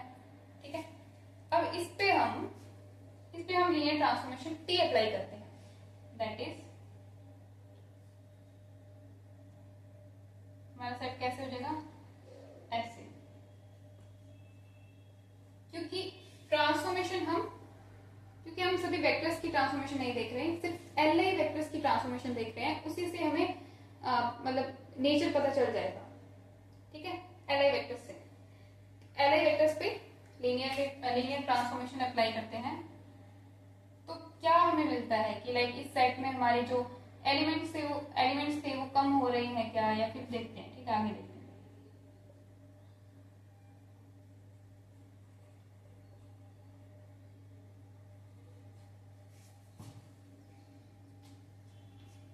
इसका रिजल्ट इससे ये क्या बता रहा है, it is getting out to be x times p of x, कि x to the power 0, x times x1, x times x square, x time x to the power n। अरे भाई मच्छर गो, अरे नीचे तक दिख रहा है क्या? तो ये हमारा क्या बना, x square x cube dash dash dash x to the power n plus 1 dash dash dash. अब देखना, देखो, तो ट्रांसफॉर्मेशन से पहले हमारा बेसिस वेक्टर ये था, इसमें एलआई वेक्टर्स ये थे। ठीक है, ट्रांसफॉर्मेशन अप्लाई करने के लीनियर ट्रांसफॉर्मेशन अप्लाई करने के बाद हमारा ये आ गया, एंड ये हमारा इसमें एलआई वेक्टर्स है, मतलब basis of VF after transformation ये हमें ऑब्टेन हो गया। तो ये इसका बेसिस है। तो ध्यान से देखो इसको, देखो ये हमारा वेक्टर स्पेस U था, ये हमारा वेक्टर स्पेस V था, एंड हमने इसके linearly independent vectors, that is मतलब लीनियरली इंडिपेंडेंट वेक्टर्स को मैप करके देख रहे थे कि वो कहाँ मैप हो रहे हैं, एंड हमारी डायमेंशन है वो कितने से कितनी, मतलब मैपिंग से पहले क्या डायमेंशन थी वेक्टर स्पेस की, एंड मैपिंग के बाद क्या डायमेंशन है। मतलब हम क्या कर रहे थे, लेट्स सी, देखो under the transformation T, under the defined transformation T, ये वाली ट्रांसफॉर्मेशन x dx, देखो ट्रांसफॉर्मेशन के अंदर हम अगर ये वैल्यू लेते हैं, then we will get x into px हमारा 1 है, that is 1 equals to x, यानी कि t ऑफ 1 है वो हमारा x पे मैप कर रहा है। ठीक है, वैसे ही t ऑफ पॉलिनोमियल अगर हम x लेते हैं, then t of x is mapping to x dot px हमारा क्या आ गया हमें x, then x equals to x square. मतलब कि हमारा जो x जो है under the transformation rule, under this transformation rule हमारा x जो li वेक्टर x जो है वो x स्क्वायर पे मैप कर रहा है, वैसे ही x स्क्वायर जो है वो x क्यूब पे मैप कर रहा है, ऐसे करके मैपिंग होती जा रही है। बट यहाँ एक चीज देखो, मुझे लगता है ना यही गड़बड़ हो रही थी। देखो वहां हमारे पास क्या है, इनफाइनाइट डायमेंशन का वेक्टर स्पेस था, तो हमारे बेसिस के अंदर भी इनफाइनाइट एलआई वेक्टर्स होंगे। लाइक हमारे पास ये था 1x x square x cube, तो ये हमारे पास ये फिक्स नहीं है कि इसके अंदर कितने एलिमेंट्स होंगे। वैसे ही हमारा जो ट्रांसफॉर्मेशन के बाद, यानी ट्रांसफॉर्मेशन के बाद जो हमारा जो वेक्टर फॉर्म हुआ, जो सेट फॉर्म हुआ, वैसे ही होगा। इस पे ट्रांसफॉर्मेशन अप्लाई कर दी ईच एलआई वेक्टर पे, and what we will gate,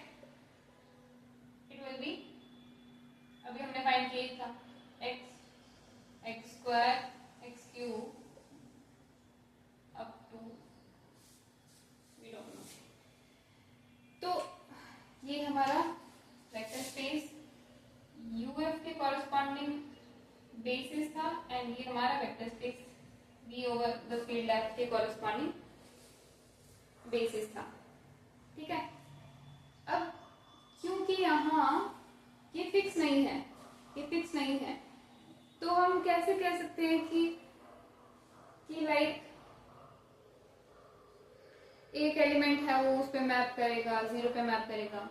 we don't know कि नल स्पेस में हमारे कितने एलिमेंट हैं। मतलब हम यहाँ नहीं बोल सकते कि नल स्पेस में हमारा वन एलिमेंट है, नल स्पेस में हमारा वन एलिमेंट है, ये वन एलआई वेक्टर है, ये नहीं बोल सकते क्योंकि यहाँ पे डायमेंशन हमारी फाइनाइट नहीं है ना। अगर डायमेंशन फाइनाइट होगी ना, सपोज कि यहाँ पे 1x x² x³ इतना ही होता अगर, एंड देन हमें पता है कि एलआई वेक्टर्स जो है वो ऐसे हैं हमारे। तो अगर यहाँ ज्यादा है यहाँ कम है,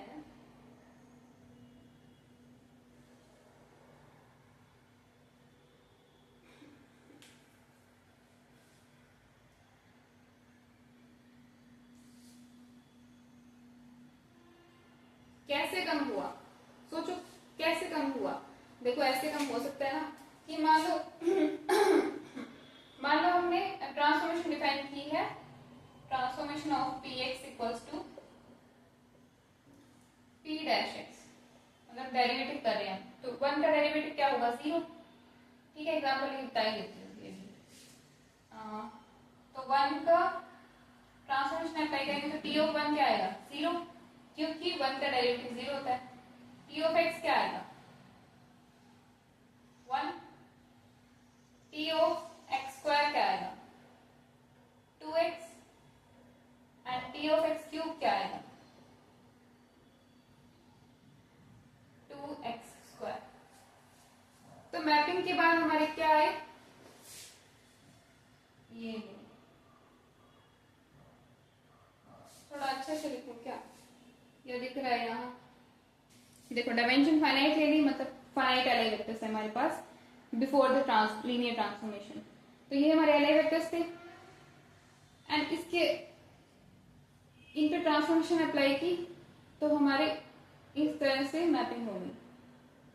पर हम यहाँ पे सिर्फ एलआई वेक्टर्स लिख रहे हैं, तो देखो ध्यान से जरा कि 0 1 यहाँ पे एलआई वेक्टर्स क्या है, कोएफिशिएंट्स को इग्नोर करके अगर हम बेसिस इसका लिखें इस वेक्टर स्पेस का, तो बेसिस क्या आ जाएगा, 1 x x², यही तो आएगा ना, क्योंकि ये तो कांस्टेंट है दोनों, तो कांस्टेंट की जगह हमने 1 लिख दिया।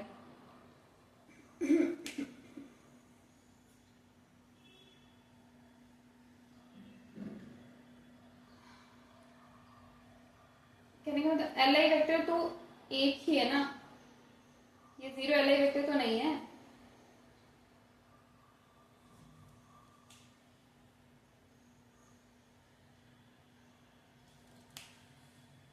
तो कहने का मतलब यहाँ हमारे क्या हुआ,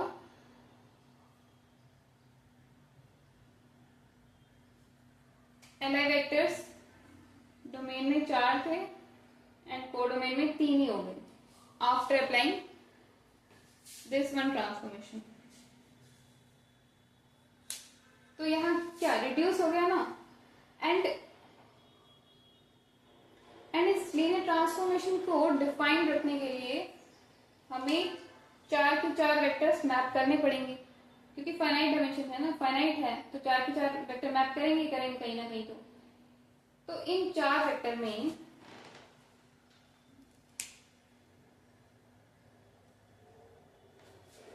वन जो हमारा वेक्टर था ना वो 0 पे मैप कर गया। कहने का मतलब कि वन की जो ये जो मैंने अभी पहले समझाया था कि जो 1 जो था ना उसका 1 की डायरेक्शन दैट इज 1 के कॉरेस्पॉन्डिंग हमारा जो बेसिस वेक्टर था, या 1 जो लीनियरली इंडिपेंडेंट डायरेक्शन दे रहा था ना वो 0 पे मैप कर देगा, यानी कि वो डायरेक्शन है वो वो वैनिश हो गई, यानी कि एक डायरेक्शन, 4 डायरेक्शन में से एक डायरेक्शन वैनिश हो गई। And to define this mapping, एक को हमें कहने का मतलब, एक हमें 1-to-1 मैपिंग नहीं रही, कहने का मतलब ये है। तो यहां से ये कंक्लूजन निकलता है कि फाइनाइट डायमेंशनल वेक्टर स्पेस अगर है और नल स्पेस में जीरो के अलावा भी एक एलिमेंट आ गया हमारे पास, दैट इज ये वाला, मतलब जीरो तो जीरो पे मैप करता ही है, यहाँ पे हमारे लिए वन भी हमारा जीरो पे मैप करेगा। तो क्या हुआ ना कि नल स्पेस में हमारा Li वेक्टर 1 हो गया, कि नल स्पेस में हमारा सिर्फ null space is not a trivial null space here, null space में एक हमारा Li वेक्टर है, कहने का मतलब कि नलिटी हमारी यहाँ 1 होगी।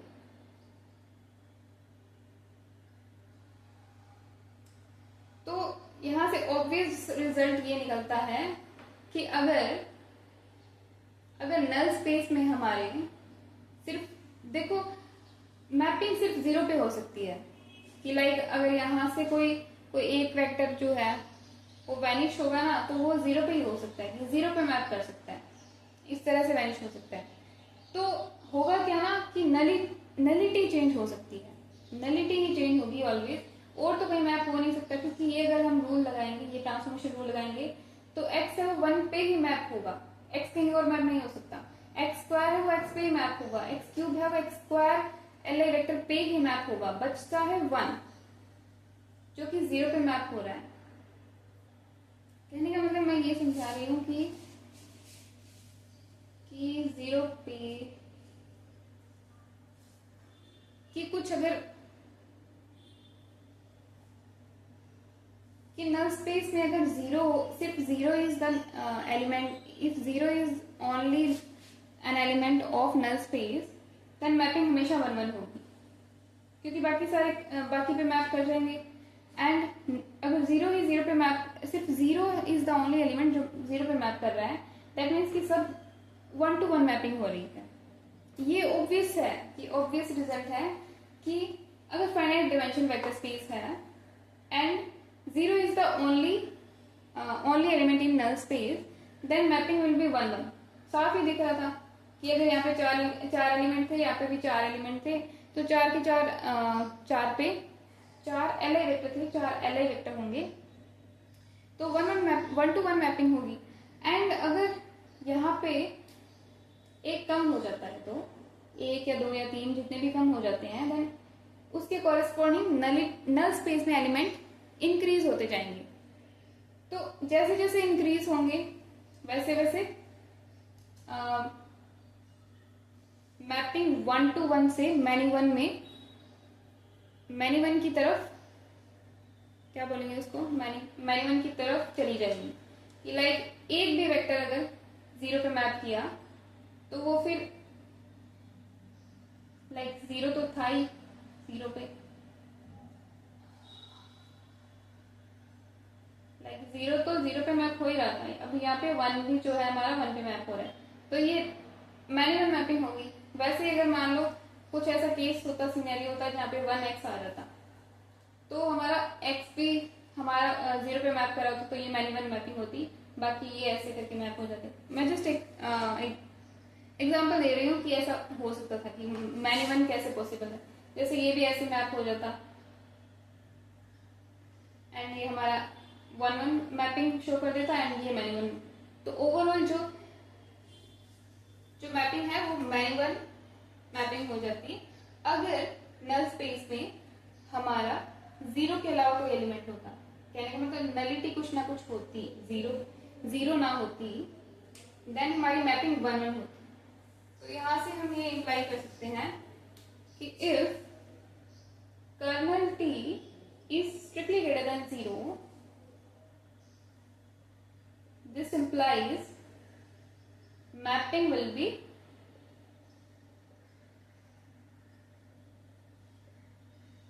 1-to-1 mapping.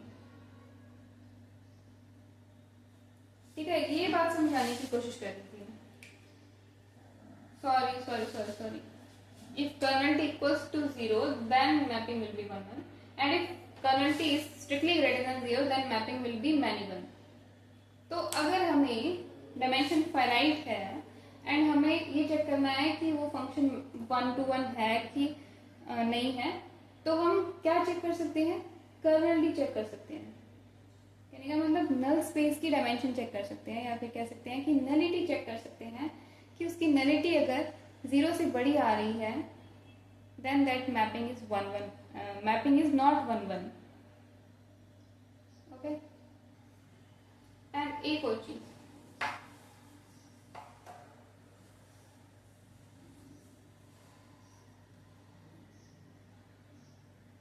इस एग्जांपल में क्या था कि हमारी डायमेंशन फाइनाइट नहीं थी।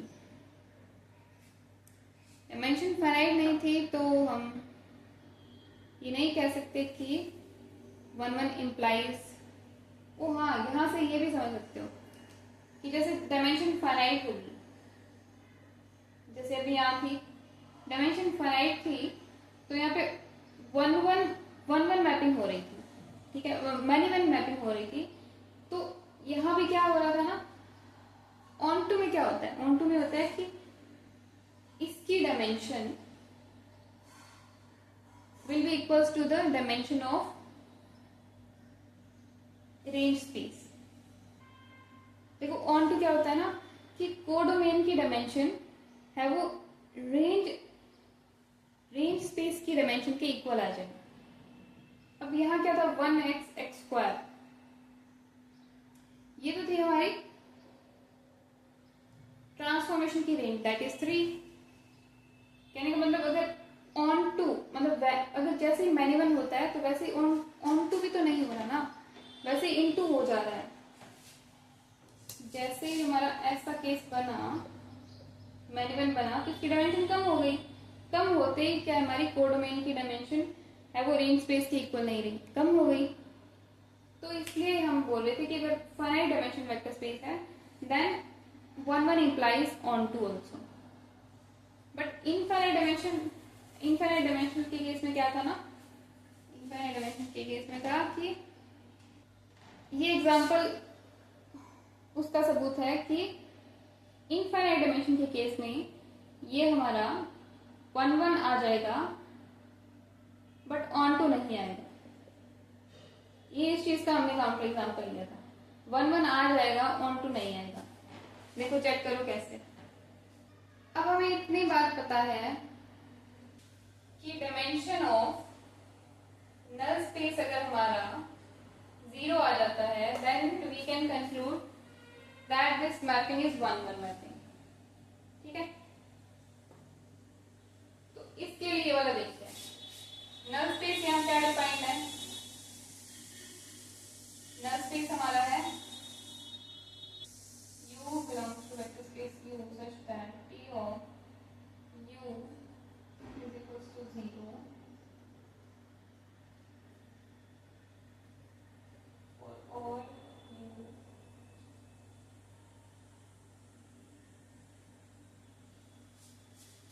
ठीक है, तो इसको सॉल्व करो। T of U हमारा क्या डिफाइंड है, यानी कि मतलब यहाँ क्या है ना, P of X belongs to U such that T of X is equals to 0। T of Kx हमारा क्या है, x into Tx equals to 0। अब इसको और सिंप्लीफाई करेंगे तो ऐसा कौन सा पॉलिनोमियल है जो 0 इक्वल्स टू 0 आता है, obviously 0 is the only polynomial जो इक्वल्स टू 0 है। तो नल स्पेस हमारा 0 आ रहा है, that means dimension of null space is also equals to 0।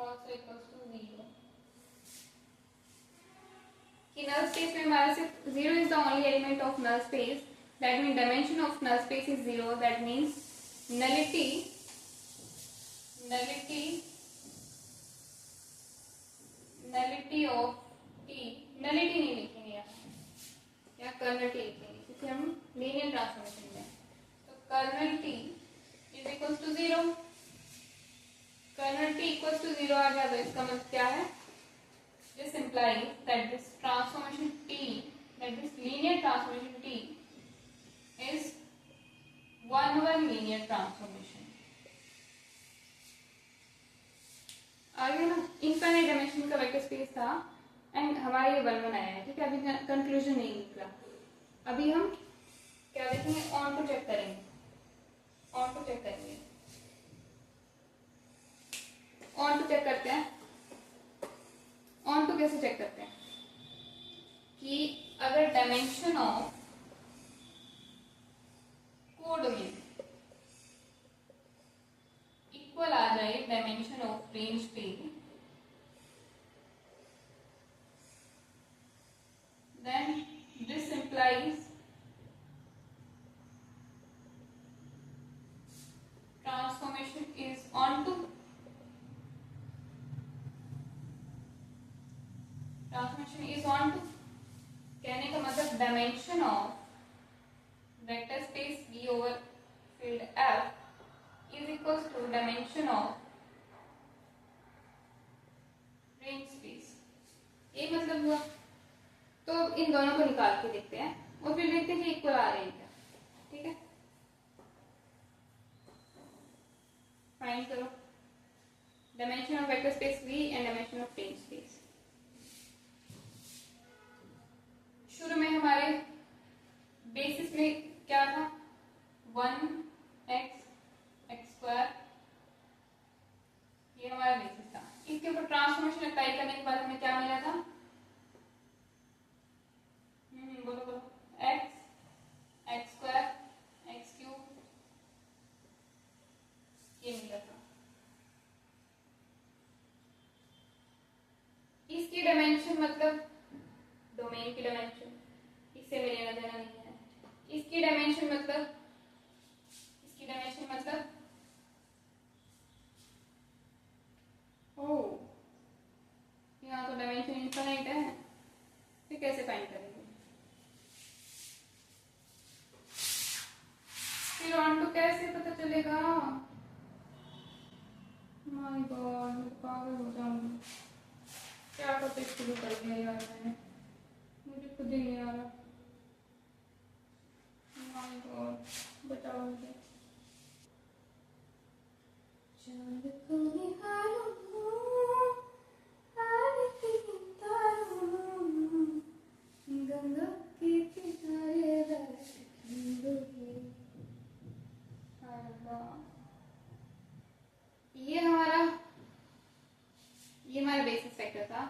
तो ट्रांसफॉर्मेशन के बाद यहाँ चाहे जितनी भी डायमेंशन हो इसकी, बट एक डायमेंशन तो यहाँ कम हो रही है ना, तो हमारा रेंज स्पेस है वो नॉट इक्वल्स टू कोडोमेन का dimension and hence it is not onto, ठीक है। इसलिए ये ऑन टू नहीं। तो यहाँ से इस एग्जांपल से इंप्लाई हो गया कि T is 1 linear transformation, but T is not onto, onto नहीं है, बस यही बताना था। एग्जाम्पल देखिए कि इनफाइनाइट डायमेंशनल वेक्टर स्पेस के केस में दिस डजंट इम्प्लाइज मीन्स 1 1 है तो ऑन टू है ये जरूरी नहीं है, या ऑन टू है तो 1 1 होगा ये जरूरी नहीं है। ये सिर्फ फाइनाइट डायमेंशनल वेक्टर स्पेस के केस की बात थी। अब इसका मतलब ये नहीं है कैसे होगा, 1 1 है तो 1 2 आ भी सकता है। जैसे ये वाला एग्जांपल, इसमें 1 1 एंड ऑन टू दोनों आ जाएंगे। ओके देन, ये हमारा हो गया। अभी इन जनरल एक चीज बताते हैं।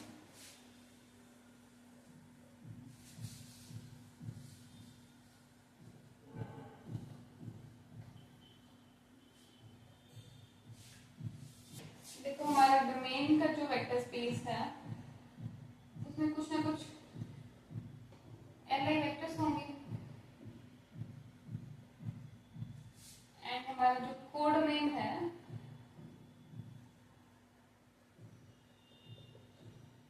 उसमें भी कुछ ना कुछ एल आई वेक्टर्स होंगे।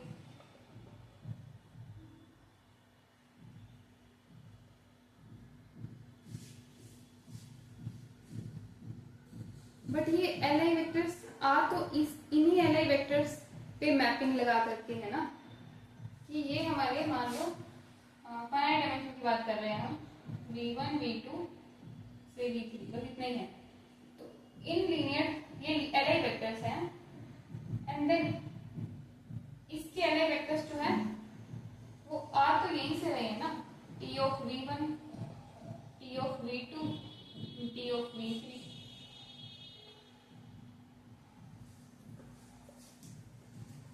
मतलब इसके एल आई वेक्टर्स ये हैं, इस वेक्टर स्पेस के एल आई वेक्टर्स ये हैं।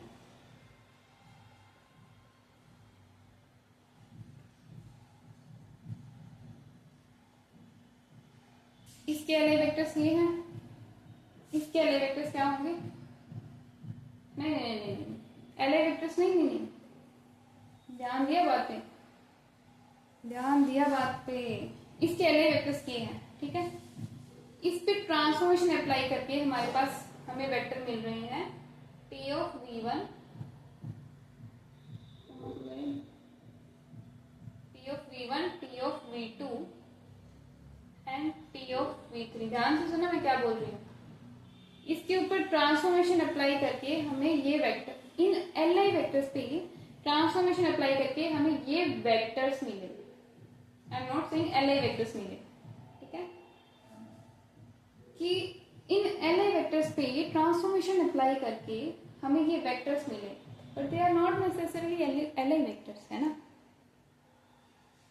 क्योंकि इनमें से कुछ वेक्टर्स जीरो पे भी तो मैप कर सकते हैं, लाइक वैनिश भी तो हो सकते हैं, जैसे भी पहले पढ़ा था। तो यहां से क्या पता चलता है ना कि जितने एल आई वेक्टर्स हमारे डोमेन में है, कहने का मतलब वेक्टर स्पेस V में है, after the transformation, after the linear transformation जो हमारे एल आई वेक्टर्स का नंबर है वो या तो इक्वल रहेगा, equal to L I vectors of domain, या हमारा कम हो जाएगा, बट कभी इंक्रीज नहीं हो सकता, कभी इंक्रीज नहीं हो सकता। कि इसमें अगर वेक्टर्स एल आई वेक्टर्स 3 ही है तो इसमें 4 तो नहीं आ जाएंगे ना किसी भी केस के अंदर।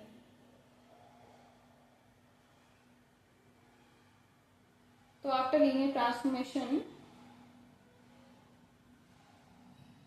डायमेंशन ऑफ वेक्टर स्पेस में इंक्रीज, बोल रहे हो अभी तो बोला था नहीं इंक्रीज हो सकते।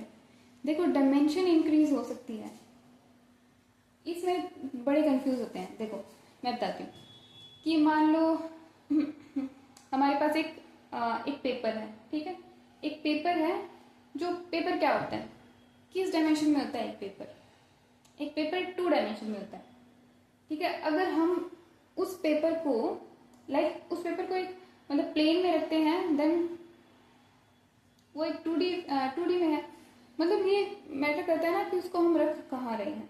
एंड उसी पेज को अगर हम एक 3D स्पेस के अंदर रखते हैं, देन उस पेपर को हमने इस वेक्टर स्पेस 2D से 3D में ले आए। क्या किया हमने, उस वेक्टर को 2D से 3D में ले आए, क्योंकि हमने उसको इस तरह से ट्रांसफॉर्म किया है। मतलब प्रैक्टिकल एग्जांपल दे रही हूँ, डे टू डे लाइफ में रिलेट करने वाला, कि उस पेपर को हमने 3 डायमेंशन में हम ले आए पेज को, तो फिर वो तो पेज तो 3 डायमेंशन में ही होगा ना, चाहे उसकी 3rd डायमेंशन जो है वो हमारी किसी काम की नहीं है। कि यहीं से तो डायमेंशन और मैट्रिक्स की रैंक, यहीं से तो डायमेंशन और रैंक वाला कंसेप्ट आया।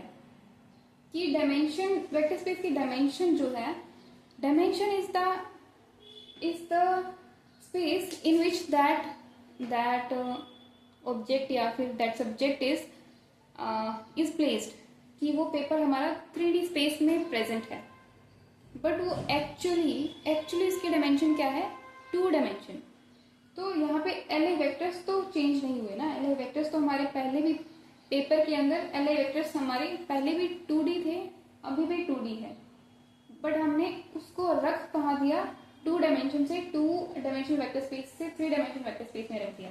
तो डायमेंशन इंक्रीज हो सकती है, नो डाउट। ऐसे नहीं बोलना कि जैसे होता है ना कि transformation defined from R3 to R4, ऐसे लिख सकते हैं। ऐसे क्यों नहीं पॉसिबल, पॉसिबल है ना पॉसिबल। ऐसा हमने लिखा हुआ देखा ही है, देखा है क्या, ठीक है। तो ऐसे लिखना पॉसिबल है ऐसे लिखना पॉसिबल है, but I am talking about कि LI वेक्टर से इंक्रीज नहीं करेंगे। डायमेंशन तो इंक्रीज कर सकती है, but number of LI vectors will not increase after the linear transformation application over these LI vectors. इसका एग्जांपल दूँ तो जैसे कोई 3D हमारे पास कुछ है, लाइक कुछ 3D बना हुआ है, एंड उसकी हमने पिक्चर क्लिक कर ली, then that picture is a 2D vector space ना, कि 3D ऑब्जेक्ट तो 3D था, बट हमने उसकी जैसे पिक्चर क्लिक कर ली तो वो हमारा ट्रांसफॉर्म हो गया एक 2 डायमेंशन वेक्टर स्पेस में। तो डायमेंशन जो है वो इंक्रीज भी कर सकती है, डिक्रीज भी कर सकती है over applying linear transformation. But यहाँ हम LI वेक्टर्स की बात कर रहे थे कि LI वेक्टर्स जो है वो हमेशा या तो सेम रहेंगे या फिर डिक्रीज करेंगे। लीनियर ट्रांसफॉर्मेशन है वो डायरेक्शन को वैनिश कर सकता है, बट एक न्यू डायरेक्शन क्रिएट नहीं कर सकता, क्योंकि यहाँ पे लीनियर ट्रांसफॉर्मेशन ही तो अप्लाई हो रही है ना। ये लीनियर ट्रांसफॉर्मेशन मैटर करेगी, ये लीनियर ट्रांसफॉर्मेशन डिसाइड करेगी कि ये LI वेक्टर्स जो हैं वो after the transformation direction vanish कर रहे हैं या फिर डायरेक्शन उतनी की उतनी रख रहे हैं। बट वो लीनियर ट्रांसफॉर्मेशन है। लीनियर ट्रांसफॉर्मेशन देखो मैंने समझाया था ना, क्या है, एक प्लेसमेंट ही तो है वेक्टर्स की, तो वो एक नई डायरेक्शन कैसे क्रिएट कर सकते हैं, वो जस्ट प्लेस ही तो कर रहा है, एक वेक्टर को कहीं से उठा के कहीं रख रहा है, तो एक नई डायमेंशन वो क्रिएट नहीं कर सकता। डायमेंशन नहीं, सॉरी, LI वेक्टर नहीं, कहने का मतलब कि एक नई डायरेक्शन क्रिएट नहीं कर सकता। अगर वो 2D में प्रेजेंट है तो वो 3D में नहीं जा सकता, बट यस अगर वो 2D में प्रेजेंट है तो वो एक लाइन में जा सकता है, यानी कि 1 डायमेंशन में जा सकता है, एंड 0 पे भी जा सकता है, या कहने का मतलब एक पॉइंट पे भी मैप कर सकता है। एंड यस एक चीज जो मैं बताना भूल गई कि जैसे ये वेक्टर स्पेस था एंड इसमें मैप हो रहा है, तो इसमें जो LI वेक्टर्स थे ना, मान लो ये है, ये पहले वाली,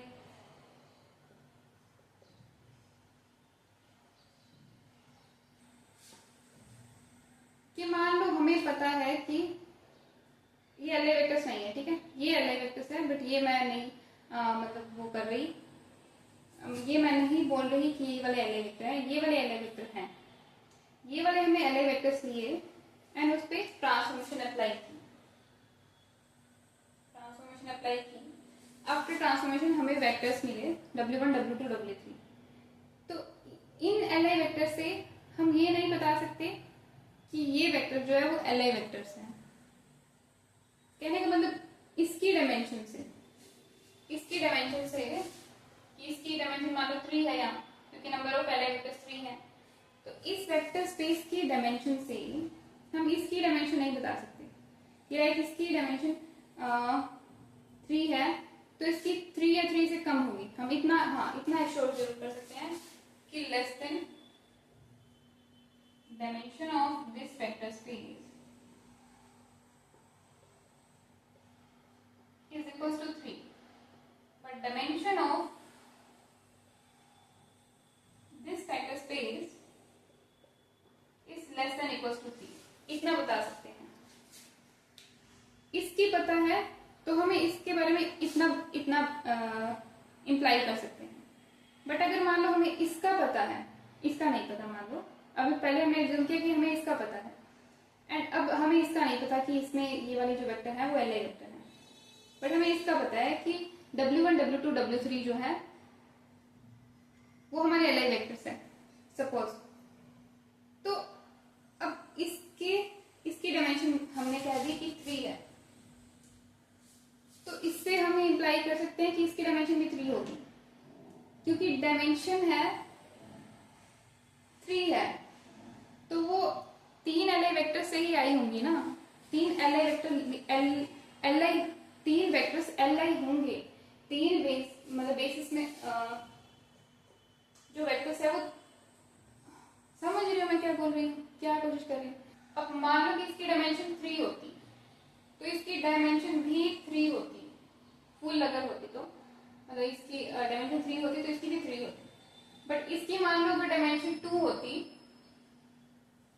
तो हम ये बता सकते हैं कि इसकी 3 तो इसकी 3 भी हो सकती थी देन, एंड 2 भी हो सकती थी, बट 1 नहीं हो सकती थी. ठीक है.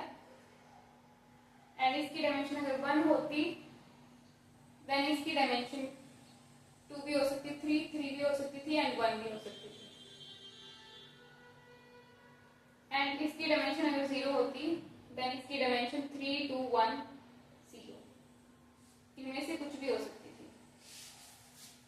ठीक है. तो ऐसे करके हम ऑप्शंस हमारे पास, हम ऑप्शंस देख सकते हैं कि हमारे पास ऑप्शंस क्या क्या हैं अगर हमें एक ही डायमेंशन पता है तो. सो ओवरऑल क्या हो गया, ओवरऑल ये हो गया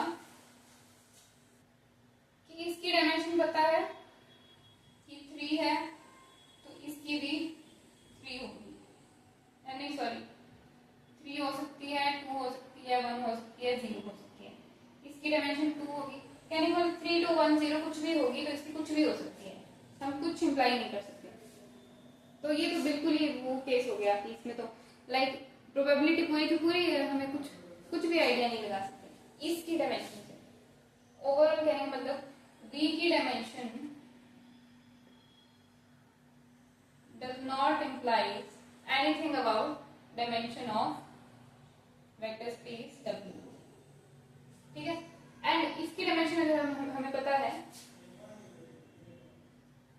तो हम ये इम्प्लाई कर सकते हैं कि इसकी डायमेंशन से इसकी डायमेंशन हमेशा ज्यादा ही होगी, कम नहीं हो सकती.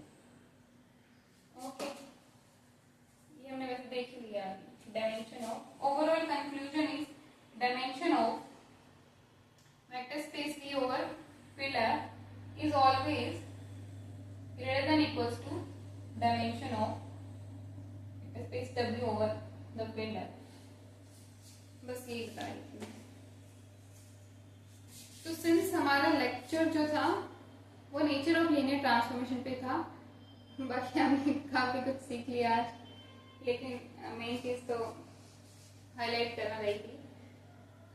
कहने का मतलब अच्छे से लिख के नहीं बताया मैंने, जिस बातों में बता दिया कि क्या कुछ क्या कैसे होता है. तो नेचर ऑफ लीनियर ट्रांसफॉर्मेशन है, कहने का मतलब कि लीनियर ट्रांसफॉर्मेशन है वो 1-1 है या 1-1 है कि नहीं, और ऑन टू है कि नहीं. कहने का मतलब 1-1 है या मैनी वन है, एंड ऑन टू है या इन टू है. ये आइडेंटिफाई करने के लिए लीनियर ट्रांसफॉर्मेशन में ये एक वे होता है जिससे हम बता सकते हैं कि वो जो लीनियर ट्रांसफॉर्मेशन है वो 1-1 है कि नहीं. तो समझ तो हमने लिए, या एग्जांपल लेके देख लिया, बट एक बार मैं एक्सप्लेन कर देती हूँ कि अगर टी है ट्रांसफॉर्मेशन है वो 1-1 है. 1-1 तभी होगी जब हमारा इफ एंड ओनली, मतलब अगर कर्नल टी हमारा 0, इफ एंड ओनली इफ का मतलब है कि हमारा कर्नल टी इक्वल्स टू 0 आता है, only then this linear transformation is 1-1. कि अगर कर्नल टी हमारा 0 नहीं आता है that is kernel T is greater than strictly greater than 0, then this T is said to be many one. चलो ये भी लिख देते हैं. That is,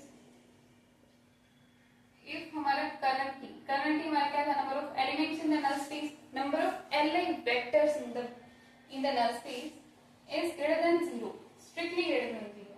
ठीक है, strictly greater than 0, then जो हमारी linear transformation है is said to be many one linear transformation.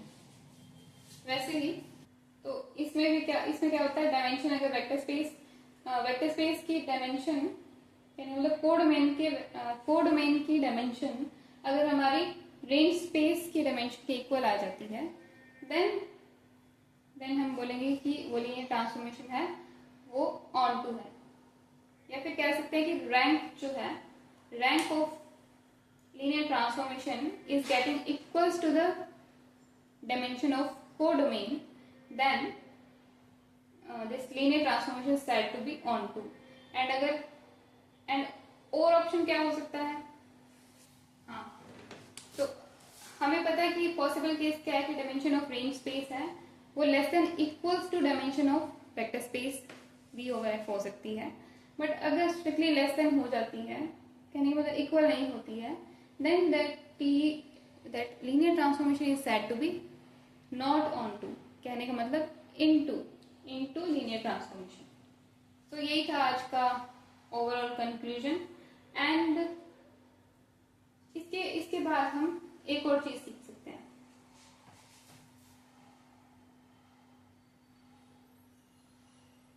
कि ये तो हमें ऐसे कि कर्नल T देखना पड़ेगा लाइक नल स्पेस. ओके, अगर हमें इनकी डायमेंशन पता है, कहने का मतलब यहाँ से हमें क्या कंक्लूजन मिल रहा है कि अगर हमें इनकी डायमेंशन पता है, then we can easily find out the nature of linear transformation by using what? Rank nullity theorem. Let's see how. Suppose करो कि हमारी लीनियर ट्रांसफॉर्मेशन है, तो हमने ऐसे डिफाइन किया कि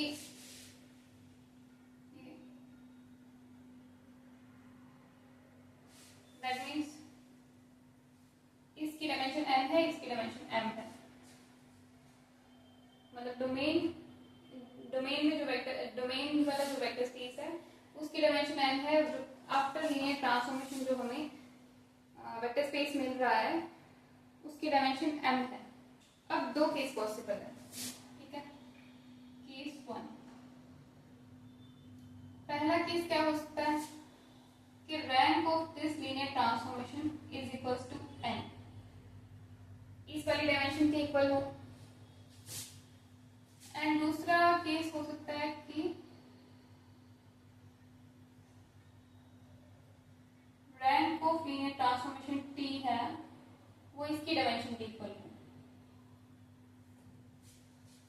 ठीक है, यहां से हमें क्या इंफॉर्मेशन मिल रही है, रैंक हमने n ली है और रैंक का क्या मतलब है, डायमेंशन ऑफ रेंज स्पेस, यही है. एंड डायमेंशन ऑफ कोडोमेन हमारी क्या है, codomain, that is dimension of Rn, that is equals to m. तो डायमेंशन ऑफ कोडोमेन हमारी क्या आ रही है, m आ रही है. And dimension of range space हमारी क्या आ रही है, n आ रही है. तो here m is always less than equals to m. n always less than equals to m. यहां से क्या इंप्लाई हुआ कि हमारी लीनियर ट्रांसफॉर्मेशन जो है n less than equals to m, मतलब कि dimension of range space is less than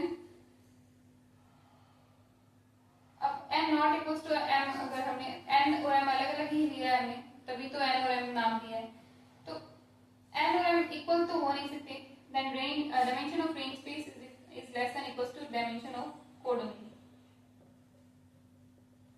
which implies T is onto, क्योंकि अभी बताया था कि T is not onto, या फिर बोल सकते हैं into linear transformation, क्योंकि अभी बताया था कि dimension of range space must be equals to dimension of codomain in order to ये बताने के लिए कि ये linear transformation है वो onto है। एक बार केस 2 हटाते हैं यहाँ से, इसी को कंप्लीट करते हैं।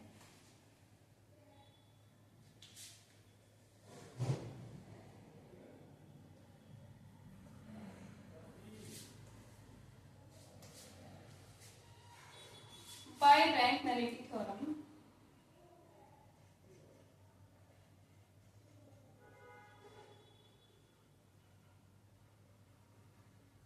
हमें क्या पता है कि rank of linear transformation T plus nullity of linear transformation T is equals to क्या होता है n।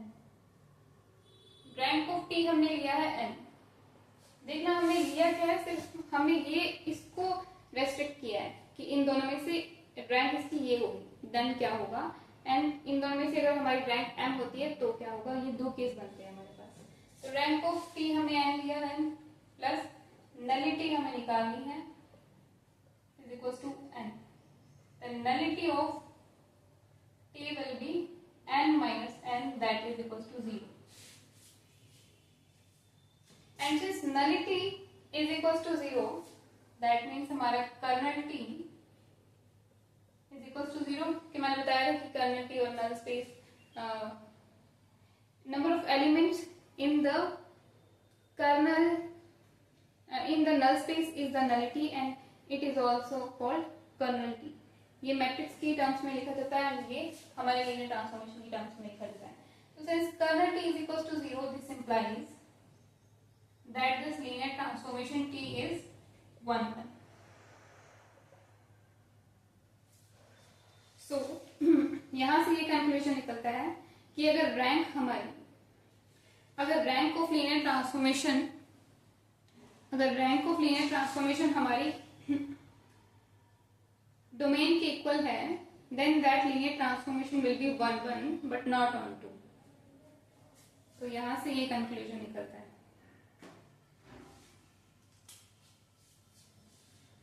Not onto 1। This is the case 1। अब केस 2 लेते हैं हम, जहां रैंक ऑफ लीनियर ट्रांसफॉर्मेशन हम अगर m लें, that is equals to dimension of codomain अगर लेते हैं, देन हमें क्या देखने को मिलता है,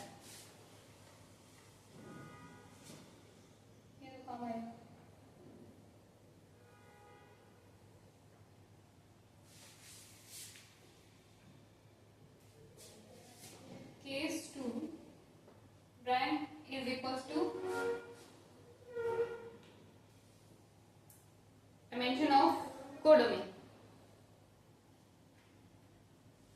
अब देखो रैंक क्या होता है, डायमेंशन ऑफ रेंज स्पेस, पहले मैं ये वाला आर को लिख रही हूँ, dimension of range space is equals to, ये हमारा m है क्योंकि dimension of range space is actually rank, and rank is equals to m, हमने ये एज्यूम किया है।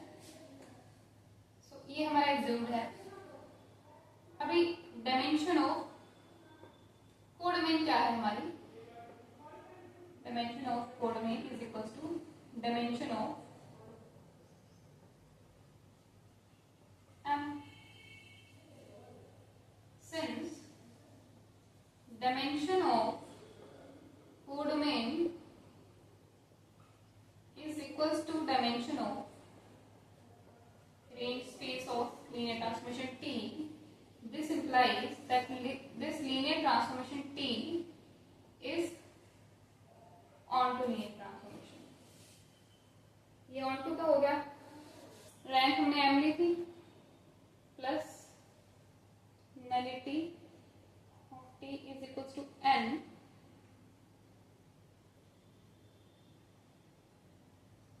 nullity of, let me write firstly, okay, so rank nullity theorem apply की and nullity is getting out to be n minus m, and हमने n और m वो different लिया है, सेम नहीं लिया, then nullity is not getting equals to 0, hence kernelity is not getting equals to 0, and जब kernelity 0 नहीं होता है तो हमें पता है कि लीनियर ट्रांसफॉर्मेशन है वो 1 1 नहीं होगी, दैट मीन्स नॉट 1 1 होगी, दैट मीन्स मैनी 1 होगी, नॉट 1 1, एंड यहाँ हमें क्या रिजल्ट मिला 1 2। सो इसको भी हम एज अ रिजल्ट याद रख सकते हैं कि अगर रैंक ऑफ लीनियर ट्रांसफॉर्मेशन है वो हमारी कोड मेन के डायमेंशन के इक्वल हो, then that linear transformation will be not 1 1 but will be on 2। Okay okay, then आज के लिए इतना ही, एंड यहाँ लीनियर ट्रांसफॉर्मेशन खत्म होता है। तो जितना हो सकता था उतना मैंने करवा दिया है। इससे आई होप कि इससे ये समझ आ गया है कि लीनियर ट्रांसफॉर्मेशन में हम पढ़ते क्या हैं, मतलब काफ़ी कुछ फैमिलियर हो गए होगा। अभी आप क्वेश्चन ट्राई कर सकते हैं, एंड अभी मैं तो अगर लाइव लेती तो हम डिस्कस कर सकते थे, बट वीडियो लेक्चर में तो मैं कैसे कितने ही क्वेश्चन डिस्कस करा सकती हूँ। बट पूछना कुछ भी अगर इसमें से कुछ डाउट हो तो, एंड इन फ्यूचर देखेंगे अगर लाइव क्लास लेंगे तो इसके क्वेश्चन भी ट्राई करेंगे। Okay then.